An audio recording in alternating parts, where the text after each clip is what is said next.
righty, AGP is ready, so we're about to begin, and let's all rise and join the board in the Pledge of Allegiance.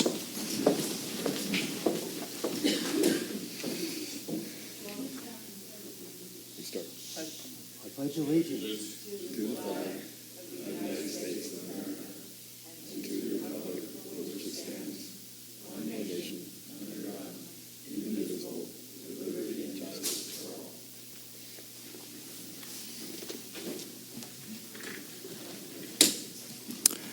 all. All right, I see that we have a quorum. President Pearson is not available today. He will be returning next week to continue doing the people's work.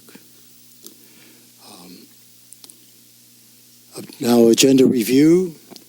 Do we have any additions or deletions to the agenda?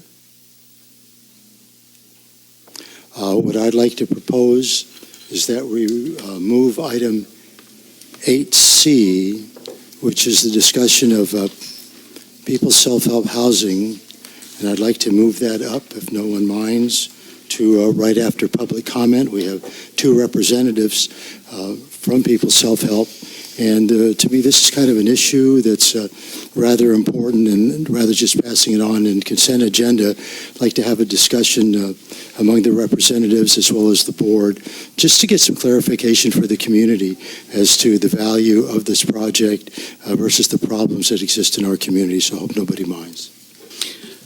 So it's not being removed from the consent agenda? No, we're just moving it up discussion. Thank you. You bet. All right, so now we will move on to public safety, and Commander Nelson, are you available? Not here. Okay. Vice President Farmer? Yes? You were going to give me some time to make an announcement? Oh, you're right. My apologies. Yes, Director Rice, I had the note here. Director Rice would like a few moments to say something. Thank you. Thank you. First of all, thank you to staff and fellow directors and the people here in Cambria. You've all been very supportive and patient and understanding over the last few months. Being a director on this board has never been easy, but I think that this is the best board the town has had in a long time, and I'm glad to be part of implementing standing committees and hiring a new GM. I believe this district is on a good path forward. All that said, recent health challenges and Gordon's death have impacted my availability, physically and emotionally, and it's affected the quality of my participation. I want to continue to serve this community as a director, but also be realistic about how much I can actually take on and still be proud of what I am accomplishing. I believe I can do anything I set my mind to. Right now, I have very little mind and focus to spare. All of which is to say that I must announce that I'm going to step down from being the chair of the policy committee, which will hopefully leave me some energy to maintain my position as a director. And I worked really hard to get that committee going. So I'm bummed I don't have the energy to deal with it right now, but I think it's better for the community if I don't. So we'll need to put that on a future agenda to have somebody else be appointed as the policy committee chair. And if you want to know how well I'm doing, you can just listen to the last policy committee meeting recording, because this is just a little sample.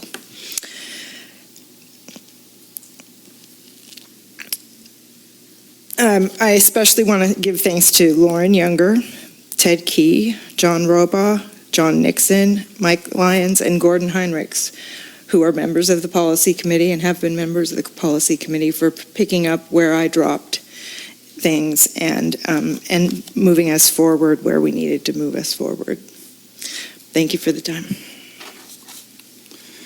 Thank you, Director Rice. I just want to acknowledge the valuable contribution that Director Rice has made to the board for the past 6.5 years, and I'm just grateful that she's making the effort to continue to serve this community, and we look forward to her serving on the board as long as she wishes.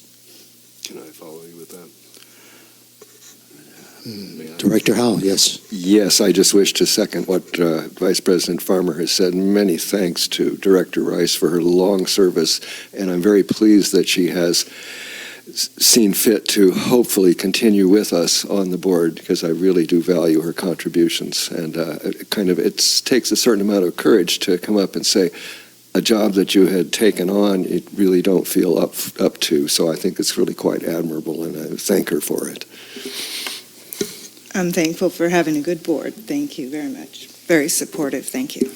Director Steidel.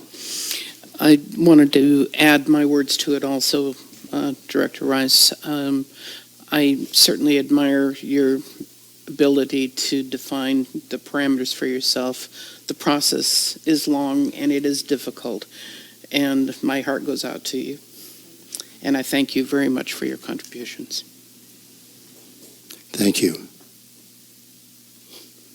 So now, like I said, moving on to public safety, and there's no representative to the Sheriff's Department, so I'm just going to assume that things are so good he didn't even have to show up.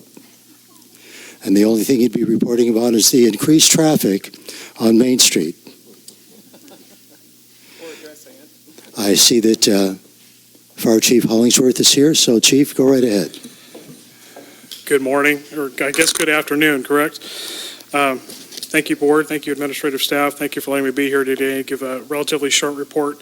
And Director Rice, welcome back. It's good to see you back in that chair. For the month of August, we had a total of 98 emergency responses. We're up a little bit over 10% than we were last year, which is continuing with the trend over the last number of years.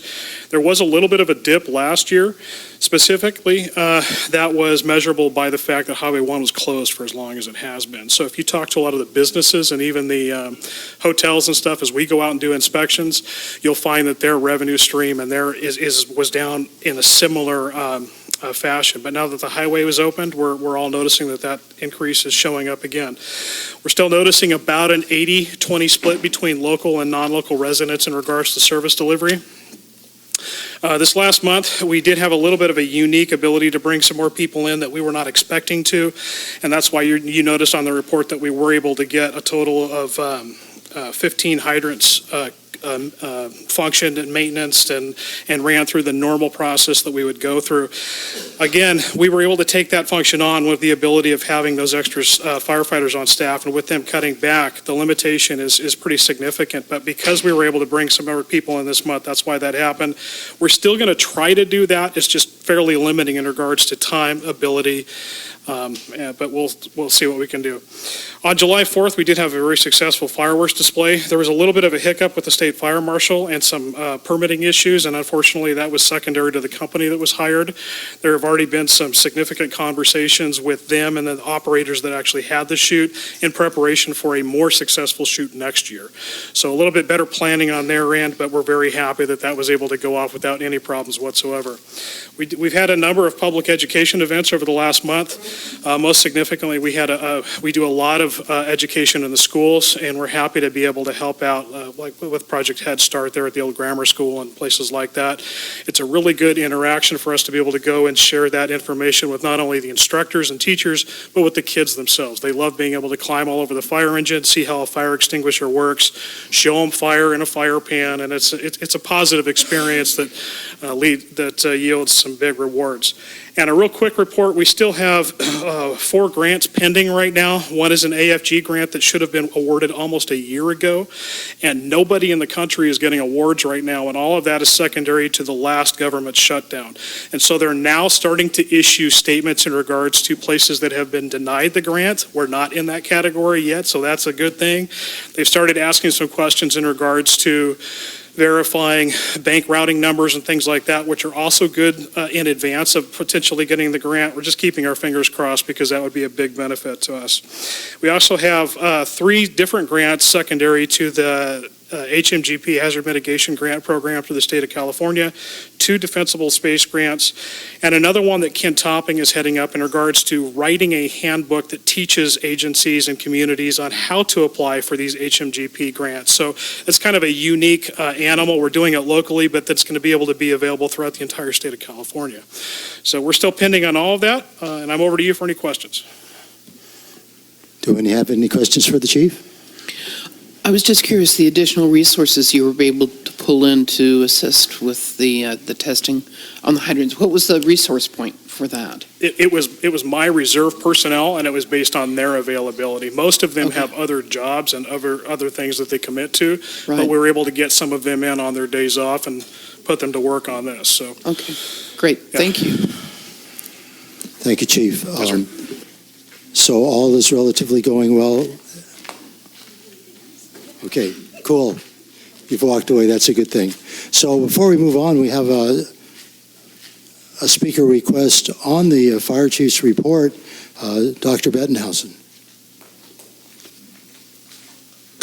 Thank you, President, Vice President Farmer. I certainly did not intend to say anything, but on the other hand, sitting in my garage is a great big jar, and I've been filling it up ever since all the pickup went up of the fireworks on the 4th of July and the 5th of July and the 6th of July, and I'm still picking it up in the beach and Chamel Park and on Park Hill in the streets.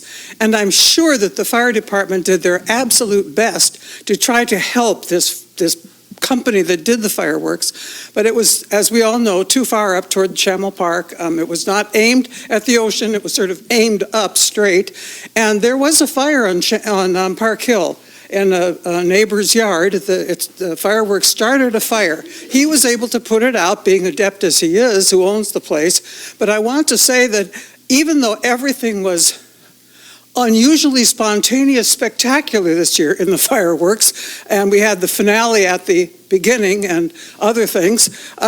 I really hope that we take into account next year the complete safety of the community, especially people who live on Park Hill, and especially, and here I go, I'm not a fan of dogs, but I want to bring that to the attention of the public again. Many dogs are really traumatized by what entertains us humans. So may we give that some thought in the next 11 months and I hope that we come up with an improvement. Thank you. Thank you, Ms. Bettenhausen. We'll now move on to the utilities report, and I have a couple of requests to speak. So, Council, should I have the speakers come up first? Or have Mr. Alchin do his presentation? I would love to go. Oh, yeah, that's right, John. But that I'm would sorry. make me mad that I came Steve. and didn't get to say something interesting. If I could just make a comment here. Thank you, Steve, because Steve always adds some humor, so I guess I'll do that too. Usually I'm the vice president. As I mentioned earlier, President Pearson is at least not out of town. He'll be back next week. And when I found out I was going to be president for a day, I immediately dropped back to that TV show. I don't know how many of us remember, old of us, Queen for a Day. And I'm thinking, well, I'll come in here. There'll be that washer dryer right there and the 2 weeks vacation in Hackensack, New Jersey. But they're not here, so I'm just president for a day. Okay, Steve, thank you so much. And now for the Parks, Recreation, and Open Space report. Right on. Well, let me take a personal note to say, Harry, I love you, and Amanda, I love you too for whatever you're going through. Right on. Let me tell you a story real quick about open space. When I was a kid, I grew up in Cayucas, had a girlfriend up here, and we'd go walking around, and I'd hang out at Andy's Park on Park Hill. And I thought, oh my gosh, this guy must be loaded. He's given us this area to sit, and there's a water fountain. And I thought, if I ever get rich, this is the thing to do. So as we move on and we're doing our things, open space and things to do and places to be is important. And so as we had our meeting this month at the Pros, we came across a situation where we had a little discussion, and it led me down that thought process that open space to play in is important. And I'm talking about the skate park. So the skate park's closed. We've got to fix the skate park. Who's going to pay for the skate park? Who uses the skate park? How valuable is the skate park in the scope of things to do as a human being? Well, not very important to me because I don't like skateboarding. But that's not the way you conduct public policy, because I don't swing either. And I think swings are important, and I believe everybody up there believes that swings are important, just like slides are important. And at some level, probably, even though I don't do it personally, skate parks are important. So what we've decided to do this year is we believe at some level we have a little $20,000 pot of money that we were going to use to try to get the thing going on the East Ranch, and we've decided to let Carlos, decided like we make any decisions, that's our recommendation, to let Carlos use that money to fix the skate park and get it back to where we can use it again and it can be there, and then do a couple of things. Number one, really start evaluating that in the scope of everything. Do we want it there? Do we want it, if it was concrete, it would be way better what kids are doing, but we're having a hard time finding the group that wants to support that. But there's no group to support swings either, and the swings are important. So we've got to kind of do it, and so that's what we're doing. But a long-term plan with something more permanent, we think is probably important. Maybe not as grandiose as other places, but a little something is important. So that's what we're doing now. Carlos, I believe, recommended that we come back at mid-year. If it doesn't cost them as much to use all that, then we can begin the process of putting together the East Ranch next phase concept phase 2, which really didn't hurt us because it takes so long to do everything, and we're really working on the bathrooms. And if you don't know Kermit Johansson, who's on the board, he's awesome because he's worked on these projects and he knows everything there is to know, well, probably not, but about public bathrooms. So we're in the process of, trying to identify what we are going to use down there when we get the money to start down that road. So that was the two items that we worked on this month, was the skate park, so that should be coming.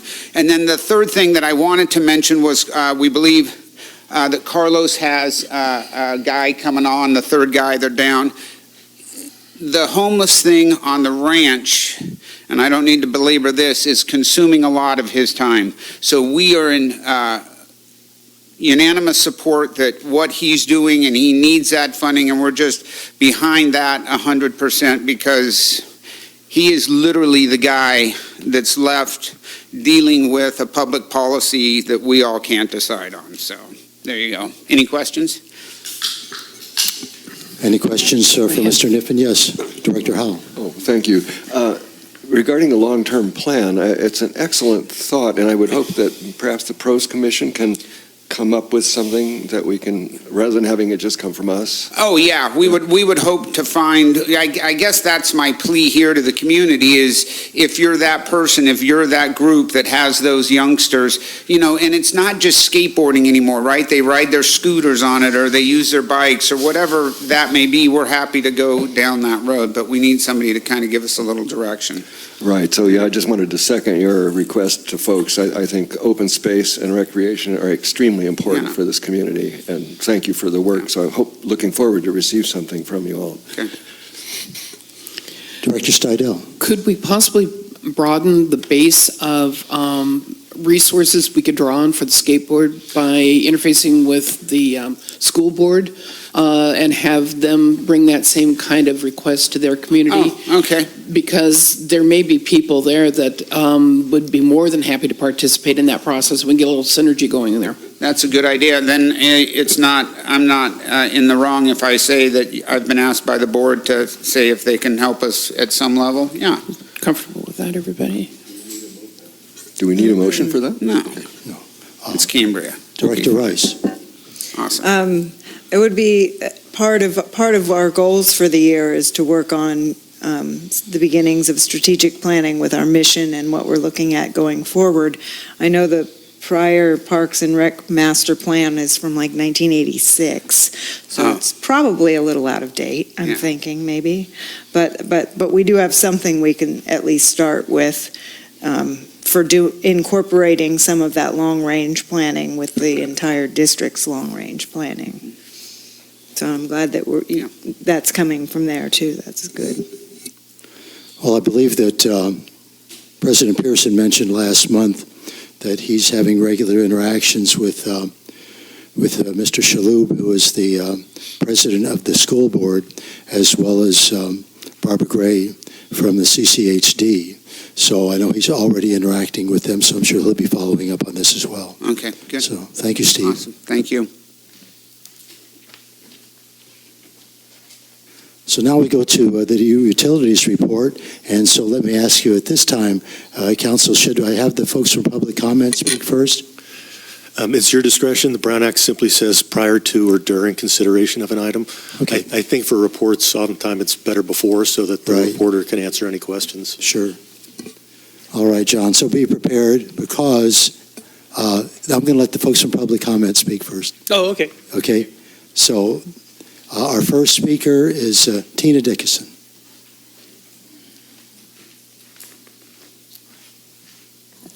First of all, Amanda, please accept my condolences. And I would have reached out to you, but we've had our own personal issues at home with illness, some pretty serious illness. So I apologize for that, but I do wish you well going forward.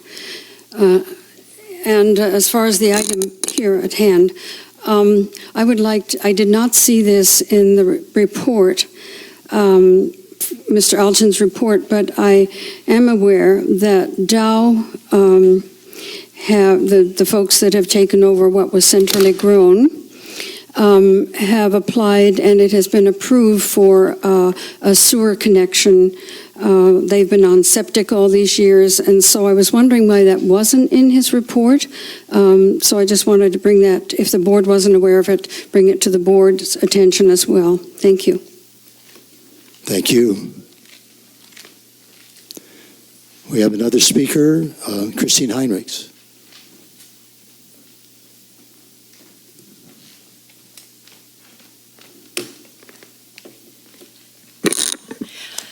Thank you. Yes, there's a couple of things. First, the manhole covers. Communities can use ordinary features such as manhole covers to enhance their appearance and celebrate their community's unique features. Arcadia celebrates nearby Santa Anita Racetrack with sidewalk medallions honoring horses, breeders, and trainers. Beautify Cambria Association has been interested in decorative manhole covers since the inception 5 years ago. Claudia Harmon-Worthen and her husband Jim have been taking photos of manhole covers in their travels for about 15 years. BCA has a section on its website about manhole covers. They especially like the Japanese enameled covers. BCA can work with the district to have custom covers made. To see an example of what one might look like, visit Soto's True Earth Market in Cambria's East Village. Beautify Cambria Association replaced a section of the sidewalk outside the market in 2016 with a $25,000 grant from SLO County, and it includes a medallion designed by Cambria artist Phil Hauser showing a Cambria Monterey pine. Other manhole covers could feature figures such as elephant seals, pelicans, gulls, or otters. BCA is eager to work with Cambria in replacing the ordinary manhole covers with decorative ones. I'd also like to take a minute to thank Cambria's water staff for their dedication and skill in repairing Cambria's neglected water pipes. This is a constant problem. I support the Resources and Infrastructure Committee in prioritizing capital improvement projects to replace these water pipes. The underlying problem, of course, is lack of money, now that Cambria is in so much debt due to the installment sale agreement to purchase the emergency water supply project. It was not only the cost, but the need for staff to spend so much time on the project to the neglect of other infrastructure. Previous board members and staff who are responsible for the project have, with one exception, left town. While I'm glad they are gone, their legacy lingers in our broken pipes. Thank you. Thank you. And now, Chief Plant Operator Alchin. There's other public comments. Yes. I've got one too. There are two more public Two more comments. public comments. My apologies. Accepted. You need an assistant. Is this specific to utilities, and you turned one in? Okay. All right, so Dr. Bettenhausen? Oh, by the way, AGP, we don't have the flashing lights up here so folks know what's going on with their time. I have 226 on your number thing. Is that accurate, sir? Oh, I see. You can't. Oh. Yes, I'm paying attention to the 3 minutes. I hope It's I'm up here as well? considerably under. Yes. Okay. Yeah. Like I said, I'm president for a day. First time. My apologies. I see what you're saying. Yes, many of us think about replacing presidents, but not this one. That was a joke. Not yet. Yeah. I want to address the water report, specifically the leak on Trenton and Kenneth, and certainly commend the staff for their quick work. In the report, it says staff quickly assessed the considerable scope of this project, which occurred in tandem with 3 other leaks and therefore had to hire a contractor. I'd like to know more specifically in the future reports, what does in tandem mean? Was this along the same stretch of the main pipe, the feeder pipe at that point? Was the same issue discovered at different points along that same stretch? So I'd like a little more specificity.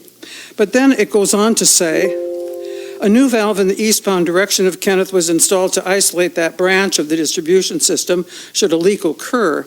These types of valve replacements are identified as a requirement in the capital improvement program as staff continue to discover failed valves which result in wider customer shutoffs during repairs. And I have 3 questions. How does the staff discern the valves that need replacing? How does the staff discern the valves that need replacing? I know that there was apparently a pattern of using bad stab-in pipes at a certain period in CCS history. Is there documentation of that? Are there records that show that a certain kind of stab-in pipe, which was inadequate, was repeatedly used for valve connections in the water system? Or do we only discern which valves need replacing in our CIP, for which there's 20,000, by the way, annually scheduled now for the distant future, even not only the immediate next this fiscal year? Do we only discern leaks needs when leaks occur? So I'd like much more information, I've asked about this before, on how we discern the quality of the infrastructure of the water system in CCSD, as well as the quality of the infrastructure in the water system, apart from the treatment plant of the wastewater facility. So PG&E is not out looking at all those pipes. So how do we know when our sewage is flowing where it should rather than into somebody's yard? Thank you. Thank you. And Ms. Richards?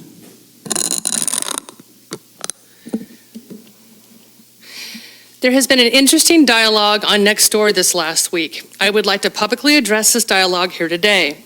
Director Farmer supposedly started the discussion with a statement that the EWS has not supplied any water to our community.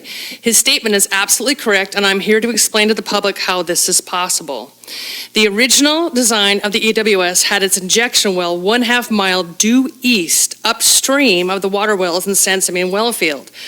But because of the possibility of costly litigation to force this injection well onto the Patoti Ranch, CDM Smith and CCSD at the 11th hour changed the injection well site to 500 yards due west, i.e. downstream of the San Simeon water wells. As a result of this location change for the injection well, up to 60% of injected water is lost to the ocean or is taken back up into the EWS RO unit by uptake well 9P7 and is reprocessed over and over again, not unlike a recirculating aquarium pump. This fact was confirmed by the CDM Smith hydrological studies of the San Simeon aquifer and by the second tracer study. Data indicated that 60-day travel time requirements had been passed and was considerably longer, as high as 120 days of water at well SS2, depending on the creek underflow conditions. Since the EWS only ran for a total of 119 days, not one drop of potable water produced by the RO unit and injected into the well field ever reached our taps. This has been confirmed with the release of the CDM Smith data during the certification process of the SEIR by the district in 2017. Remember that meeting where Greg Sanders and Mr. Carmel argued over certifying the SEIR? That argument was over the release of this important data, over 1,000 pages total at the last minute by district staff that did not allow for adequate public review, and Mr. Carmel insisted that the certification vote be extended for another month. That data had been repeatedly requested by the Coast Commission and never handed over for a good reason. It confirmed that the EWS in its current configuration cannot supply 235 to 250 acre-feet of potable water to the community's taps in a 6-month window of operation as promised by the district. The EWS can only produce a grand total of between 35 and 42 acre-feet into water well SS2 over a 6-month dry season, which was exactly what Greg Sanders stated in the Cambria on his way out the door. In an emergency situation, quote, 42 acre-feet is better than nothing, and I have to agree with him on that point. In conclusion, I've personally voted for the EWS. I have supported the project from the start as an emergency measure to deal with the drought, not as the current configuration, the SWF for growth and development. I have never heard anyone suggest the EWS be mothballed, as C4 members have stated repeatedly, nor have any anti-growth activists forced through the $38 million build-out reduction program, which, as truth be told, is required by the Coastal Commission as mitigation for growth-inducing impacts of the current SWF. Thank you, Director Farmer, for continuing to speak truth to power. Thank you, Ms. Richard. I just want to mention that I know we can all sometimes act in haste, and you put in a speaker slip for general public comment, and right now we're on the issue of the utilities report. So that's a little bit confusion on my part as well as yours, no problem. And now, Mr. Alchin, thank you. Thank you very much, Vice President Farmer, and you're doing a very good job. I'm terribly sorry, Director Rice, for your loss, and you're a very strong person, and thank you very much for your time here. The utilities report, as you probably can tell, we've been pretty busy and will probably continue to be busy in the future. We're trying to keep up with all the things that we have on our plate, and plus the additional things that come up as we find these things along our route. And some of that I'll address later when answering the questions. There's a lot of stuff on this piece of paper that's already in writing for you. I'd like to go ahead and talk to you a little bit about what we've been doing for the public safety power shutoffs. The generators, we've checked all the generators. We've made sure all of our generators are functioning. General Manager John Weigel has made sure that we have got backups in every location. We're in the process of making sure that our backups have backups, and this is going to come at a little bit of an expense. We're planning on additionally acquiring portable backup generators so that if our existing backups fail, we can still plug in a portable backup to continue service at that location, and that's going to be hopefully at all locations. I know eventually it would be nice to have backup generation at each location, but some of these locations are a little bit difficult to do that with based on their proximity to the ocean. So we currently have at SS3, we have a backup, or SS4, we have a backup generator sitting there just in case the generator goes down at completely, or just in case we have a power outage, we can still keep the district with domestic water. And that'll be there until we get the generator completely replaced at SS2. That should be in roughly 8 weeks. That would be the timeline that we've been given. Maybe another 8 to 10 weeks. So let me go to some of the questions. In addition to that, we've done some pretty extensive tests on our generator, especially the one at the plant. And we've learned a lot from this. We've learned how much time we can run that generator and what we're going to have to do in the future. And we're going to change our protocol based on this information. So that should be coming up in the future. So as far as the sewer connection from the gardens, what was the name of the garden? Exotic Gardens. That has not been okayed to my knowledge. We still are in discussion with that. We have met with the engineers, but that has not, there's no connection made. The manhole covers, we've been in conversation with Beautify Cambria, and we are currently, today, I just got off the phone, we will have plaques delivered probably tomorrow, and we're going to give them to Beautify Cambria, and they're going to go ahead and then try to come up with a design. So when you say manhole covers, to actually make a new manhole cover with a design on it, it would be very, very expensive. So we would have to purchase many thousand covers to start off with, and we don't have that many covers in our system that we need to replace. And the initial startup cost to build a forge or a mold would be roughly $20,000. So that's not really an acceptable prospect. So, but we can do the medallions, and the medallions looks like we can get those punched out for about, the initial cost is going to be $400, and then there'll be, I believe, roughly $10 to $20 depending upon color scheme and material per medallion, and we'll have to purchase 100 medallions at a time, which is not a difficult thing, and I believe that that's something that I can fit into my budget, and I'm actually looking forward to that. So I will, as soon as I receive the medallions, forward them on to Beautify Cambria. Again, thank you for thanking the water staff. Everybody's been quite busy. And as far as the valves and whether or not we get an opportunity to identify valves that need replacement prior to water leakage, if given the opportunity, we would. Unfortunately, we're in, especially during the summertime, when we find when a leak is found, there's an instantaneous need to make that replacement, and that's the reason that these valves are being replaced in this type of what you read here on Kenneth Street. So it is a part of our capital improvements, and it is mandated by the state. The mandated portion by the state is that we go out and we actually check the valves, and then we identify the ones that need to be replaced, and then do that accordingly. It's being done because the valves are being found leaking.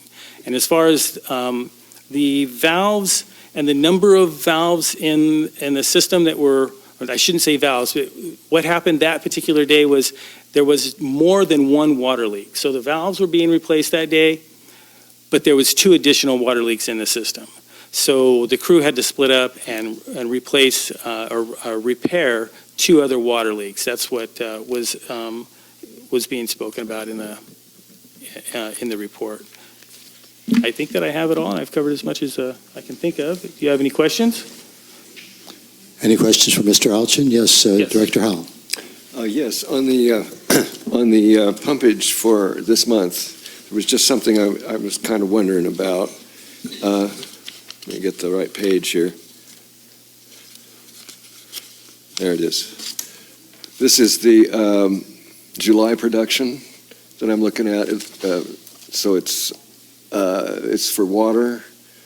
I don't have a page. Oh, it's page 16 of the packet. So if you look at July 16th for SR4, there's a 206, what are these, presumably acre feet or gallons. I'm just wondering because that sticks out. Normally SR4 doesn't produce that much. So I was wondering why. Do you have any, just kind of curious because it seemed a little out of pattern. That I can't answer. Oh, okay, that's a good answer. I'd have to look actually. at, I don't have a calendar in front of me. That could have something to do with the date. If that was a Saturday or a Sunday and there was a lot of people in town, that could have had an effect. But it's still not going to have a tremendous effect on whether or not the community is going to have water. Oh, no, I didn't mean that. I just thought it looked interesting to me. I guess, though, what might be useful for folks is to understand when do we choose to take out of Santa Rosa Creek and when do we choose to take out of San Simeon Creek? There were some issues that came up at the infrastructure committee meeting and a lack of understanding about how we use those 2 different aquifers. And that is a good question, and I could muddle through it, but I'd rather you go ahead and table that question for when Jim is here, and he can explain to you what's required as far as the flow in each creek. Good, That thank would be you. better. Thank you. Director Rice.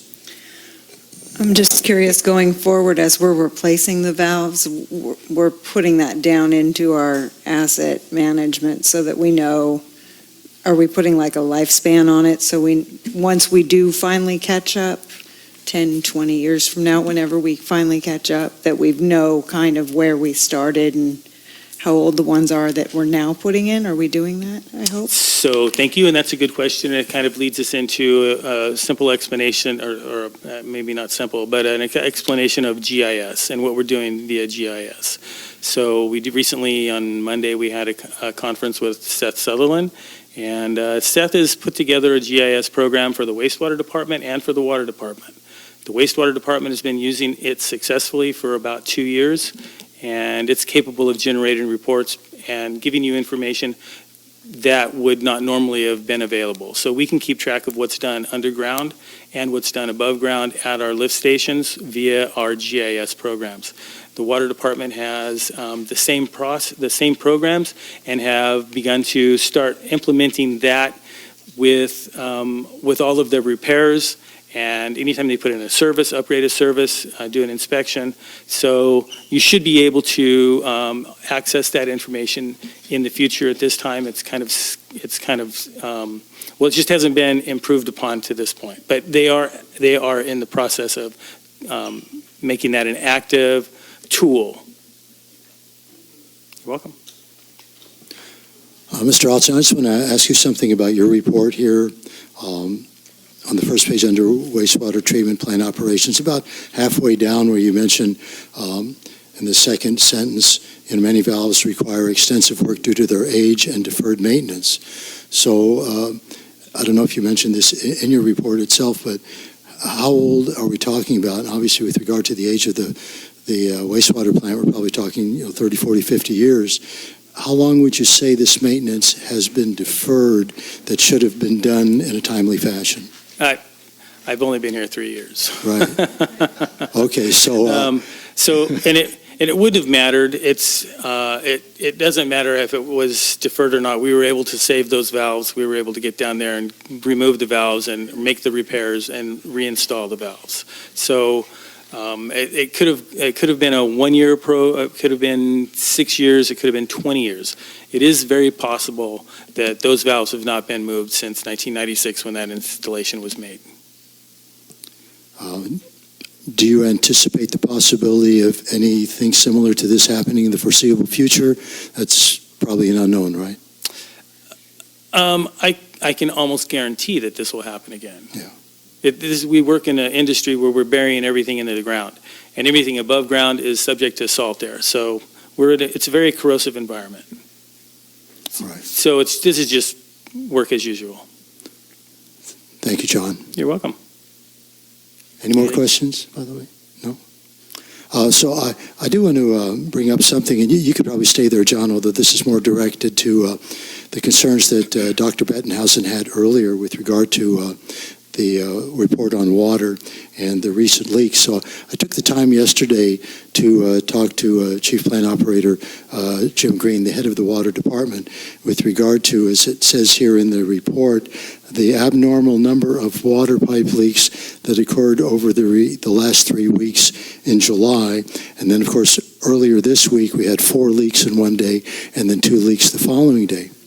And I asked him what he thought was the reason for this. And so he alluded to the water because when it rains, moisture goes into the ground expands, and therefore the potential for something problematic happening in water pipes isn't quite as obvious. But then as things begin to dry out and the ground shrinks, I know that sounds kind of strange, but it dries out, it shrinks. And then as things kind of move around a little bit, and you have these 40-year-old pipes down there, and now these little rocks and pebbles are starting to poke holes into these aging pipes. And so he said that this is basically what's going on. And I said, well, would you anticipate this becoming more problematic as time goes on? And he said, well, the pipes are getting older and you just don't know what's happening below ground. And we could probably have him address this issue next month. But I just thought I'd add that if that assists Ms. Bettenhausen in getting anything close to a sufficient answer to that. Everything you said is correct. They are getting older, they're not getting newer. The only ones that are new are the new replacements. And the new replacements are based on leaks. And as you know, the ground moves all the time. And unfortunately, one of the things that is most vulnerable to that movement is plastic pipes. And that's what we have in the ground, is plastic pipes for our water. So as the ground moves, and it moves back and forth depending upon the time of year, obviously. When the rains come, the ground expands. And then when the heat comes, the ground shrinks. And fortunately, we haven't had any serious mainline breaks to speak of. There've been leaks. This is very good. A lot of times that ground shrinkage could actually sever a line, and that hasn't happened yet. So we're still thankful that hasn't happened. Excuse me. Thankful that hasn't happened, but there's no reason for you not to think that it's not going to continue in the future. Thank you. So I just want to mention one other thing with regard to folks might speculate, well, why don't we begin to initiate a process of replacing these pipes? And in talking with Mr. Green, and he's saying, well, when he worked out at Heritage Ranch, and they served 85 homes, and they took the time to replace those pipes, and it took, I think he said, 6 months at a considerable amount of money, thousands of dollars. And of course, to do that in this community would be prohibitive. So I just, in case anybody's thinking about that. I do believe that there is a pipe replacement in the pipeline. I'm not sure where it's queued up, but I believe there's some residents that they're planning on replacing the main line and then the services.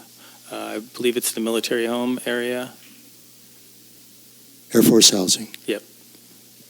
All right. Thank you, John. All good? All right, buddy. Thank you very much. Thank you.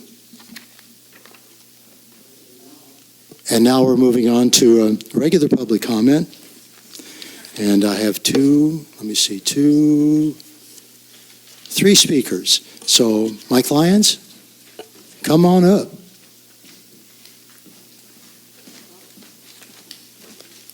Thank you and good afternoon. Mike Lyons. I wasn't able to attend the last CCSD meeting on July 18th, but I did take the time to review all of it. And to my astonishment, there were some complaints about the 3-page or trifold that went into the utility bills. This is beyond my wildest dreams to have thought that anyone could complain about an information sheet that many of the same complainers have been complaining about lack of communication on the part of our board and our staff to the ratepayers. But I must say their creativity really astonished me, to the point where many of my chins fell on the floor, one after another.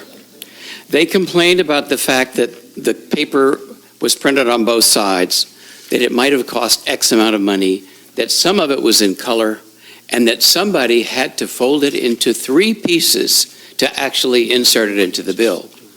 The pièce de résistance was the comment that even though this particular complainer didn't have any children, she didn't want to see anything about the school board in here or the health department. And I'm here to place maybe my only vote, but I'm only one, but I think I've had many people in the community behind me to say, please continue this process. We appreciate your communication. It's a good venue, it's inexpensive, and it reaches most of the community. So thank you very much. I would appreciate you continuing on with that. The second thing that I would like to say is that there is generally an excellent summary of these meetings placed on the social website Nextdoor by Christine Heinrichs. And I have praised her accuracy in public, and in general, she takes an attitude of, I would say, primarily neutrality. But in the last report, dated July 18th, it starts out with the words, in an apparent violation of the building moratorium, the county's 0 growth rate and level 2 water shortage emergency, the CSD board approved, and goes on. Now, I don't, for a moment, question anybody's ability and freedom to speak their minds. And they can do it on social media or here at this venue. But what I do object to is anyone's use of this logo, which is by the district. Now, I understand from legal counsel, and I asked before, that this is not, that cannot be restricted to the people who you normally think would be, that would be the district. Now, these articles are read by many people, and since it has the logo at the very top of it, it makes me think that many people could mistakenly think that it was the voice of the community, and especially the voice of the CCSD. So I asked Ms. Heinrichs, if she has a report to make, please do not use the symbol that I think we collectively own to express her own opinion about things. And thirdly, I made a mistake on the timer, but you've gone over about a half a minute. have I already? Yeah. All right, well then I prepared a written statement, which instead of taking any more time, I will pass along to the district clerk. Thank you. Thank you, Mr. Lyons. Our next speaker, after I adjust the, thank you, is Karen Dean.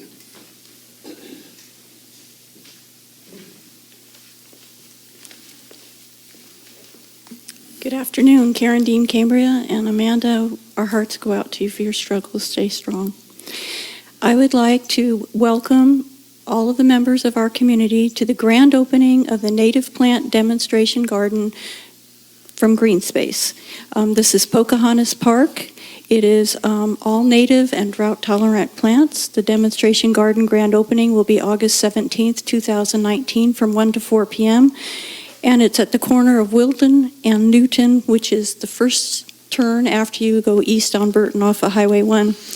There will be parking at the Cambria Community Presbyterian Church, and there'll be a complimentary shuttle provided by the Cambria Community Bus. There will be a chance to get a sneak peek ahead of time on Saturday, August 10th from 10 to 2 for volunteers who would like to come and help spruce up the garden ahead of time and get involved. Thank you. I put some flyers out in front. Thank you, Ms. Dean. We want to thank Green Space, by the way, their ongoing contribution to the appreciation of Mother Earth and here in Cambria. I have one more speaker for public comment, and that is Ms. Tina Dickinson. I hope these first few seconds where I'd like to thank the board, and I would like to thank folks from the Utilities Department. I have been asking for this for years, for them to be present, and I really appreciate the fact that they're here, but their expertise that none of the rest of you could answer. So thank you, John and Melissa. And I see Ben in the back hiding, but there were 4 water guys back here just a little while ago, so that's pretty amazing. Now, to get to what I want to speak to. I have been kind of offended. I don't do Facebook, but I have sometimes contributed to Nextdoor with some comments. And I am really offended by some folks, 2 of at least who are here today, who have implied that with this whole mothballing issue, I do not believe that I have asked the district to mothball the EWS. Mr. Gray was correct when he said that I was opposed to the EWS. Yes, I led a Prop 218 protest against funding it because I did not believe it was the right project. What I did believe was the right project, and I worked damned hard, with Mr. Clyde Warren on the fact that we could have had a reservoir on his property. I contacted him. I didn't know this man. I'd heard that he had a site that he had made available to the district in years gone by. So in 2013, when we were told we had a crisis, 2 weeks after the board had said they were going to issue up to 20 intent to serves, in 2013, the worst year of drought in recorded California history. So I went to work, and I went to the state, and I saw money for dams and reservoirs, off-stream storage. I contacted the county planning. They thought it was great. They said, if your board could do something, we can get this done in 2 years. I contacted Coastal Commission. They said, great. It is not in ESHA. It was not a blue line stream. So all of the players were for it. So I met with Mr. Warren. We went on a site visit, and he then hired an engineer, and Gus Yates did the hydrogeological studies, 600 to 700 acre feet.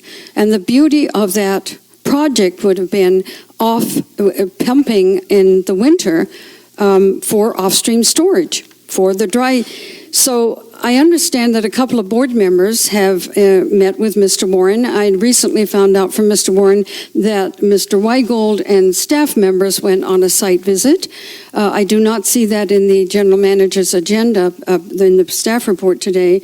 But for people to say that I don't care about water, or I didn't want this, or I didn't want that, how dare they? I have tried harder than anyone I know in this town to get a project that all the regulatory agencies would have agreed to. So I want to make that clear because I'm tired of hearing anything but on the social media sites, or this one in particular. It's the only one I'm on. So I take issue with it, and I want to make it clear. Thank you very much. Thank you. I just noticed Elizabeth Bettenhausen, Dr. Bettenhausen, you actually asked to speak on agenda item number 4, which is public comment. Okay. Thank you, sir. You're welcome. I'm getting into a habit of having copies.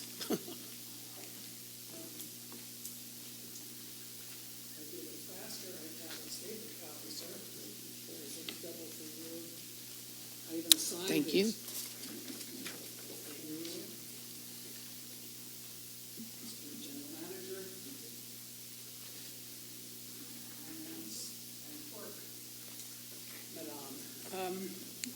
This is not news to you because I sent it to you last week. Didn't I? Is the microphone on? Oh, the green light's on, but thank you. The green light over there just sprang on somehow out of mystical abilities. I don't want to take a lot of time on this. I'm just repeating something that you know, board, and I've not heard any response, so I'm raising it here again. As you know, since 2013, I have been doing bi-monthly tracking of the usage of water in this district by residential, commercial lodging, commercial water, vacation rental, and internal. And then I have been figuring out water loss, etc. But this last time we had a problem, and I don't want to specify the problem because I don't know it exactly, but if you look at the billing summary now posted for May and June, you will see an asterisk indicating, I think, although it's not clear, that there was a big mistake in single-family residential usage tallying, and it's been changed. My question is not about that. My question is about the footnote with the asterisk, because it says that in the next bi-monthly report, namely for July and August, which will come out mid-September, we will get the correction not of the usage. We will get the correction for the fees and rate revenue. And therefore, we do not have a correction of what the actual usage was by customer category. Now, you can imagine that sort of makes me a little iffy on my wonderfully volunteer, never paid a dime, never wanted a dime produced table from 2013 to the present, because now I can't do very good tallies because the data aren't accurate. And I only use CSD data. Now, friends, you know as well as I do that the urban water management plan, the groundwater management plan, the permits to the state, from the state, they all require water usage data. And they presume, arrogant bureaucrats that they are, that the data will be accurate. And I join in that rather unhumble arrogance myself. We do not have a good history in this district of accurate reporting by deadline. It's improving dramatically, especially with Ms. Bland joining this staff. And I commend her heartily on her unbelievably hard work. And the finance manager. It has definitely improved. But there's something wrong going on in the state of California, Cambria, with these data. And I will submit another PRR because I want the corrected usage numbers, not simply some amendments, as they're called, on how much money trickled in. That was a terrible metaphor. That metaphor was almost as bad as Mr. Alchin saying we have those projects in the pipeline.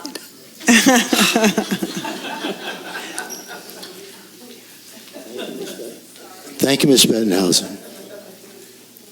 Vice President Farmer. Yes. Would staff like to respond to those comments?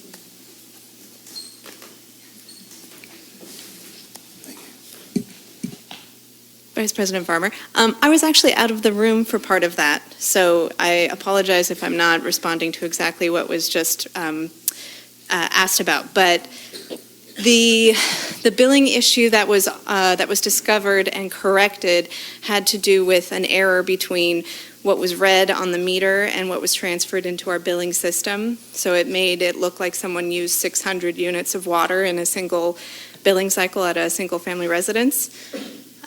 So that information was corrected. I'm not in utility billing, so I can't speak to how that's corrected as far as the overlap of the cycles. But I can speak to the fact that we are researching some information about the difference between registered consumption, which is what we actually get from the meters, and then billed consumption, which may be distorted by things like stops and starts and adjustments and credits on customer accounts, and anytime there's any sort of negative revenue that could impact the billed consumption, but it doesn't actually impact the water that goes through the meters. So we're trying to figure out how to validate our own data and get more accurate figures for our own water loss auditing. Did I miss anything else that she may have asked? The issue was more on corrected usage amounts. Right. Rather than the fees. Right, so that's the utility billing side of it that I don't understand how those cycles cross over, and that's something Michael might be able to enlighten.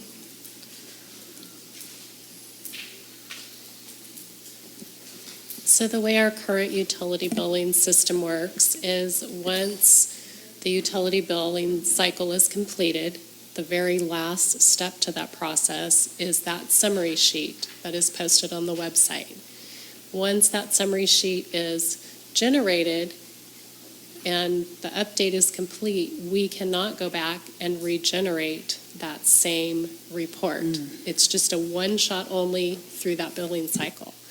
So on the bottom of every summary report that you see, you will see some categories at the bottom by customer class of the use of the water, SWF, or sewer class that it is. Those are always adjustments from the prior billing cycle. So what you see in the July-August billing are actually adjustments that happened prior to July and August. Our system has always been that process with the current billing system that we currently have. Maybe going forward with the Tyler system, we'll have some different options that we'll have to figure out as we go. But at this current time, we cannot recreate the report that Ms. Bettenhausen is asking for us to recreate. Thank you, Ms. Duffield.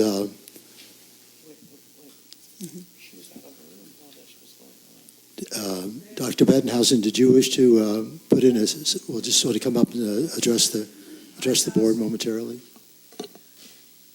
I asked 4 years ago Patrick O'Reilly what adjustments meant at the bottom, and I can say that it's only taken me 4 years to understand finally, because I realized, as I've said in the letter to you, that I've given you here today and asked to be in the minutes and gave to you last week by email, what's in the adjustments is not usage numbers.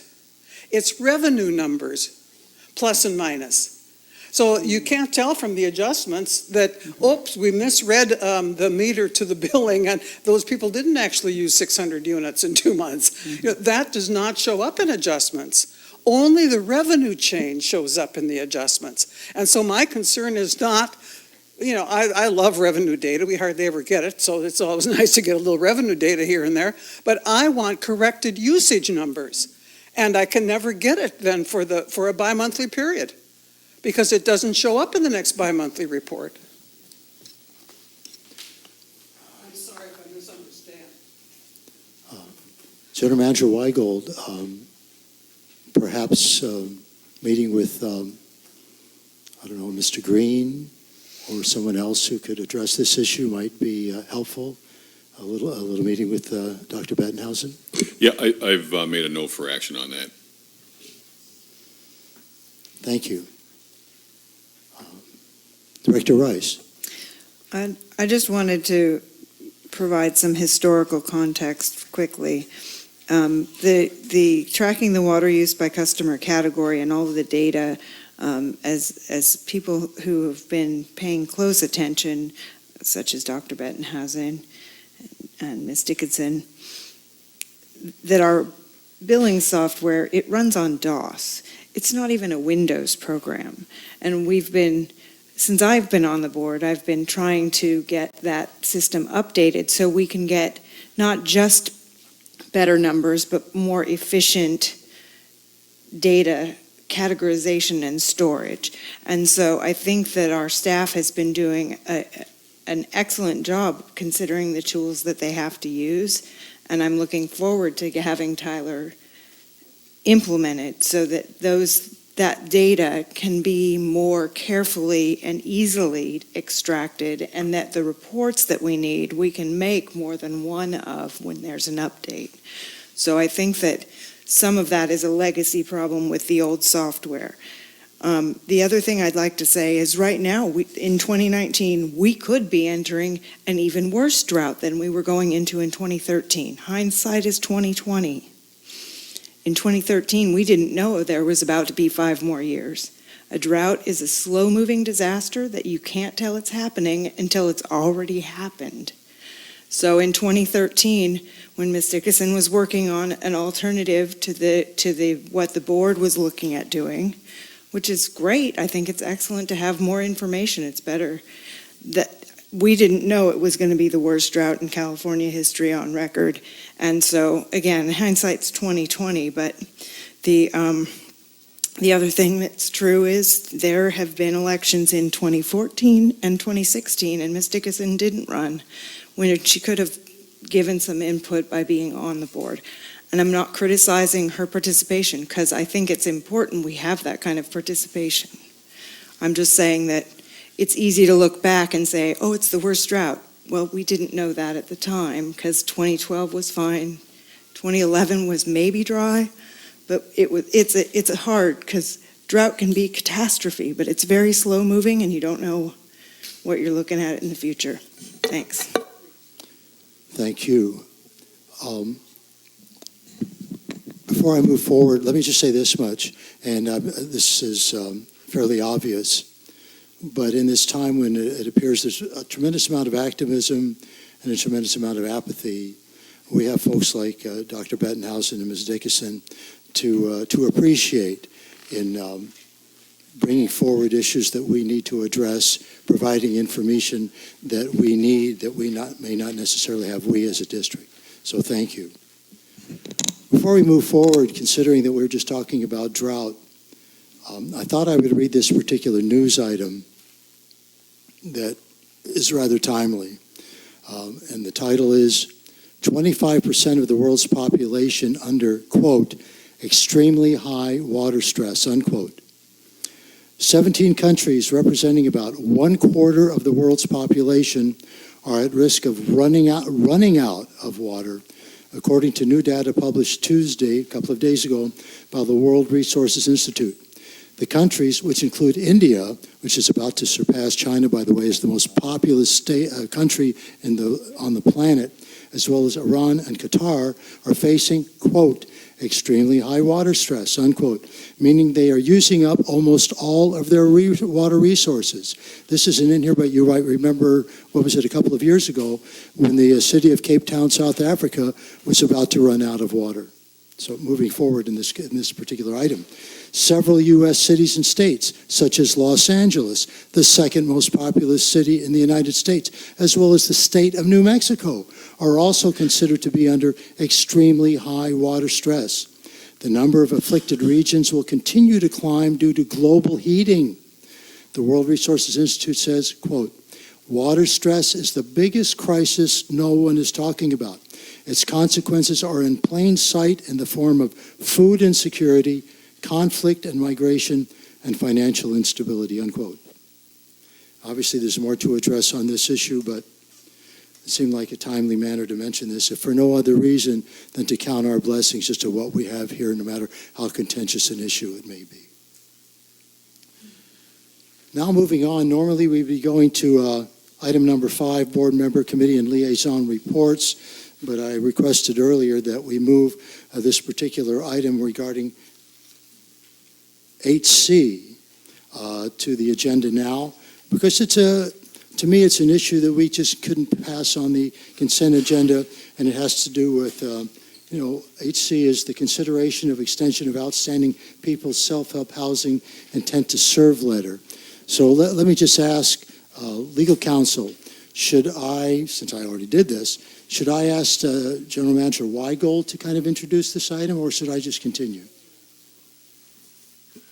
It's up to you. I don't think there's going to be a long staff report because it was on the consent agenda, so it's probably good to just... Thank you so much. The reason I decided to do this, and I hope nobody minds, is that obviously housing in this community and the issuance of intent to serve letters are very contentious issues in our town. The fact that the availability of long-term rentals is decreasing, the cost of long-term rentals is increasing. We still have challenges with regard to water availability.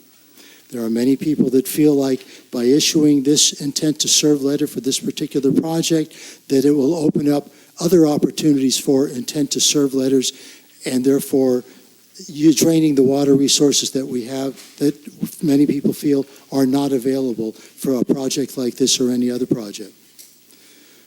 So I thought we would just take a brief moment to discuss this, give people a little more of an idea of what this people self-help housing project is about over on Schoolhouse Lane.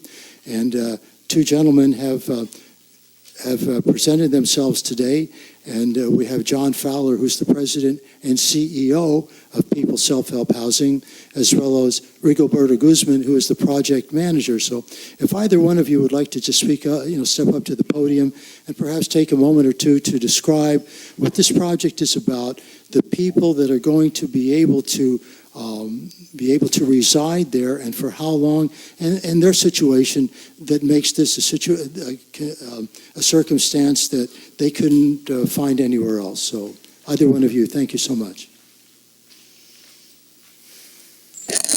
Thank you, Vice Chair Farmer, and for giving us a couple of minutes to speak. Affordable housing, as you know, is an issue. Our housing in California is an issue. And so being able to talk about the project here a little bit, but also about housing in general, and give you a little bit about who we are. So we're starting our 50th year of doing affordable housing here on the Central Coast. This is the only place we do affordable housing. It's here in this county and Santa Barbara and Ventura.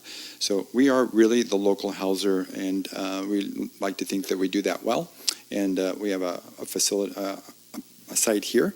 And so we originally bought our first site here and built it in 1997.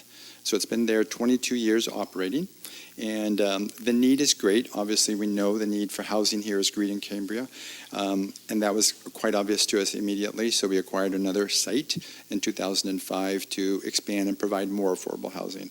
It's taken us a little while to get that going. But so there are 24 units that are in phase 1 currently operating and have been operating across from the school there on Schoolhouse Lane. And our site that we're trying to do at this point would be another 6-acre site contiguous to that site. We'd build another 33 units of affordable housing. And to tell you what affordable housing is, that's, we know it's low-income families, but they're basically going to make somewhere around $27,000 to around $55,000 a year. That's their income, right? And they must meet that. And the project will be perpetually deed restricted, so it means it's not going to become anything other than affordable housing ever. We've never sold a site. We have 53 locations now over those 49 years, and We have no intention of selling them or having them go to someone else. So it's us. It'll be us operating them as we do, and we'll continue to make that commitment to the city of Cambria to do that. But these families, there's a lot of them, and what I will tell you as far as what we do know about the potential occupants of these new units as well as the existing ones is that they're 95% in the tourism and ag business. That's typically what we've gotten from our information from our existing residents and from our wait list. We have about 160 people on a wait list at this point, so clearly another 33 units is not going to solve the problem here in Cambria, but it certainly will create a solution or a potential dent in it. So, and we know that I want to say 85% of those people on the wait list are here in San Luis Obispo County, and many of them are here in the city already. They're doubled up on couches, or they're living with relatives. They're using water. They're here, and they're providing services to the tourism industry. So they're local people. They're not people coming from anywhere outside of the county or anything like that. These are local residents doing work here in this city that would like to live here and not commute here. So our intent is to operate the site. We've gone through a long process, and we are before you today to ask for another extension of what you've already approved a couple of times. But this process has been long, as you mentioned earlier, Vice Chair. It's been a little contentious, and we've had to go through a lot of advisory boards, and that takes a while. So we've gone through the Norfolk County Advisory Board, we've gone through the Planning Commission, the Board of Supervisors, and we are now at the Coastal Commission, which will be hearing that next month. And it's been appealed to the Coastal Commission on water. Again, not a surprise to anyone here. So they'll be digging into that. But what we'd hoped is that the board today would continue to keep the will-serve letters in place, allow us to have our hearing next month with the Coastal Commission, and see if we can't bring another 33 units of affordable housing to this community for those people who could really desperately use it.